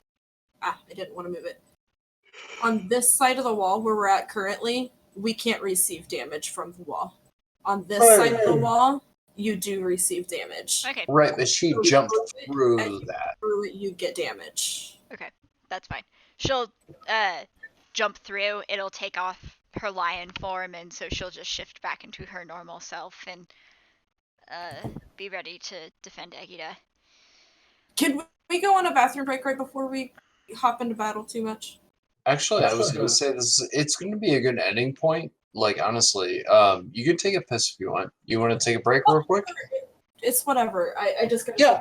Is everyone else okay staying up for half a second? That's fine. Let's go take a smoke break. Okay. Or if we Yeah, were yeah. going to end at this point, then we were... Well, no, we can have exposition. I mean, shit, we're not at work right now. It's cool.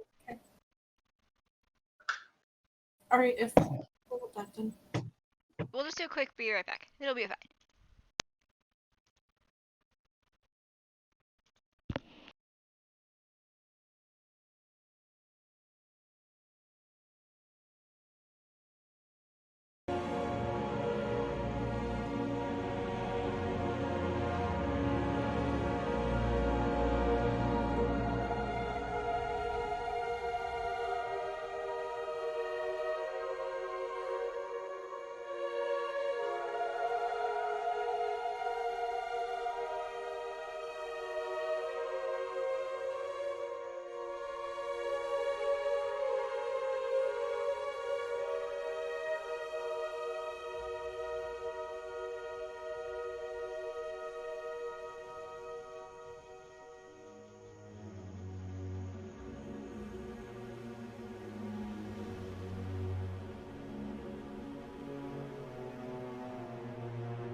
So have you been working on any minis, Landon?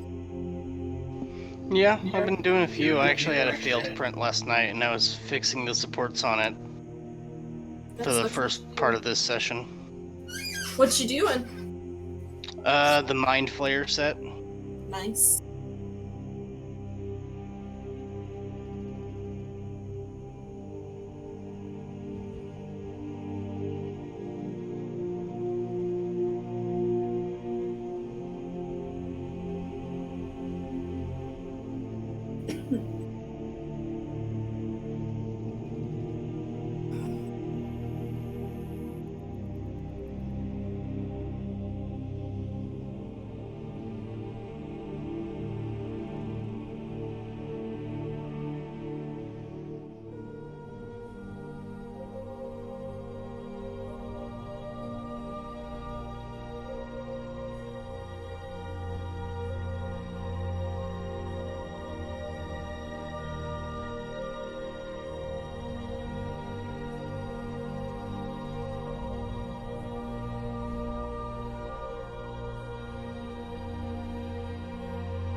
Have a slightly happier kitty on my lap now.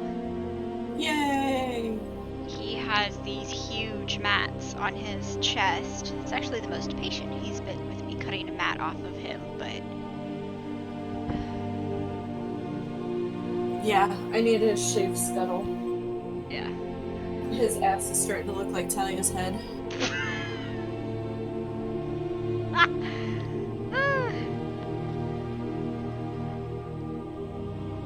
Yeah, as I was like pulling off a few chunks, Leo's back leg was just It's really funny, I rarely see that happen in a cat. But this is just part of what I cut off, and these are solid, like they're hard. Ew. I had to cut off some fluff. But, yeah. It's not the worst one I've cut off of him. It's the worst one in a while, though. Yeah. And he's just melted in my lap right now. Let's see if I can get my camera.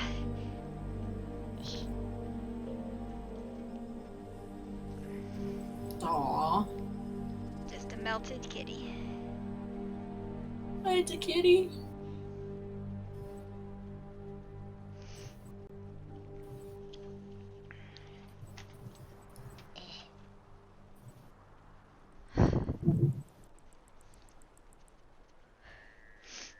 I'm hoping I can get some more, but I don't think he'll let me.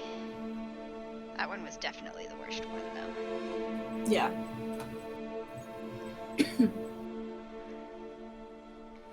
And I can tell it was bugging him, because like rubbing at it, he's just like, oh yeah.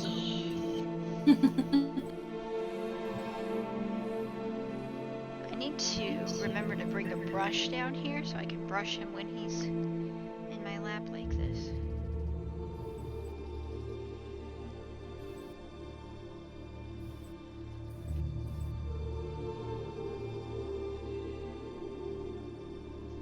Because the rest of this might be able to be brushed out.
Turning that way does not make this any more easy.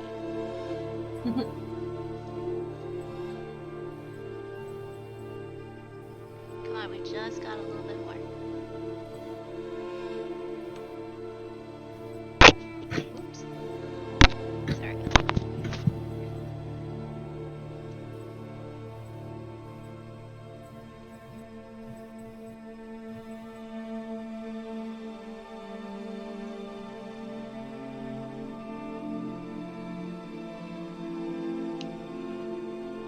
We're almost done, I know.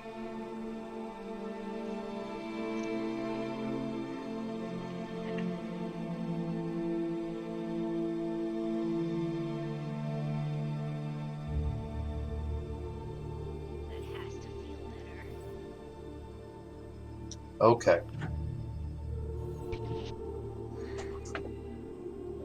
And are we live? Yeah. Okay. So, the two walls of fire have been cast. Agata has the coin, or he has the chip. The chip. Mickey throws a fireball, damaging all the people in that area. As that whole thing goes off, this whole area is just lit with like activity. But at the same time, right here, you see that area? Yeah. Yeah. If the Yankee ship smashes into this building, you're all set afloat as the ship is torn apart. Agata clutching the coin, clutching the thing. The kobold yelling the entire time, screaming, aiming for you guys and trying to run to you. Let's see, 5, 10, 15, 20, 25, 30. She'll take the damage. You guys are set completely afloat. Everybody's floating in the area as it goes through. The ship that you're on is now torn to pieces. As you look off, and there's 7 Githyanki ships that smashed into this building at the same time. Oh boy. You guys see your ship. What do you do? Zalaria. She's gonna kind of look at everybody and be like, we need to get to our ship. And somehow do that. She's gonna move towards it somehow. I don't know how to. I'm gonna send a message to Dildo Sisty Pants Mm-hmm. and be like, so the ship's in trouble. We need to get back to the ship like now. Then what are you doing And after then you send the message? obviously I want to make sure that he's aware, which is why I'm sending him the message. He does not respond. Okay. No response. So I'm definitely motion for everybody to get the fuck out of here. Get to the ship. Though we do need to get the coin to her so that she can give us the wish. Just take her with us. It'll be fine. Yeah. Egada, what do you do? I mean, she's right behind you, Agata.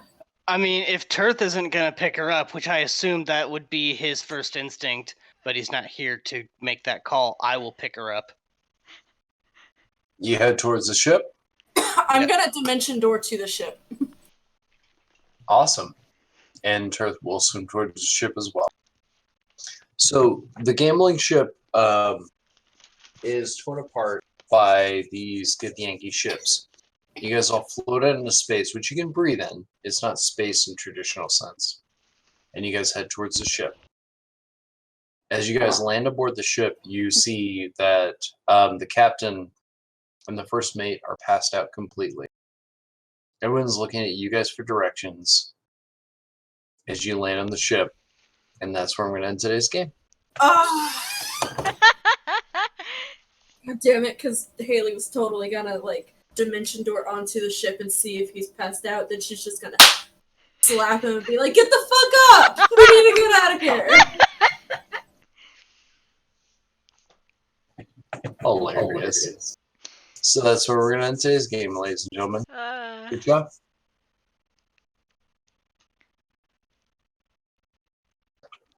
Any outros anyone wants to say? I mean, I have my usual one, but Amanda, if you want to say anything. Same thing. Follow us on Facebook, Diamonds and Dice. We usually post this stream, a link to this stream on there. There's also links to our YouTube page. Follow us, keep up. Will we make it back to Davenport? When will we get back to Davenport? Who knows? We don't even know. Anything for you, Landon? Nah. Mandy? Well, as usual, follow me, Madly Unique. I'm probably going to be streaming drawing. I'm currently working on Dialatus at the moment.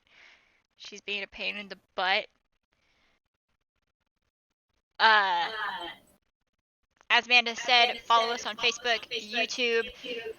At some point, this will be a video. It's going to be a little more complex because I lost stream during break and it's not recording because it's going to be fun. But yeah.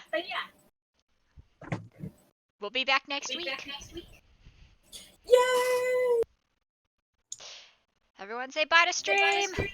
Bye, stream. Fuck!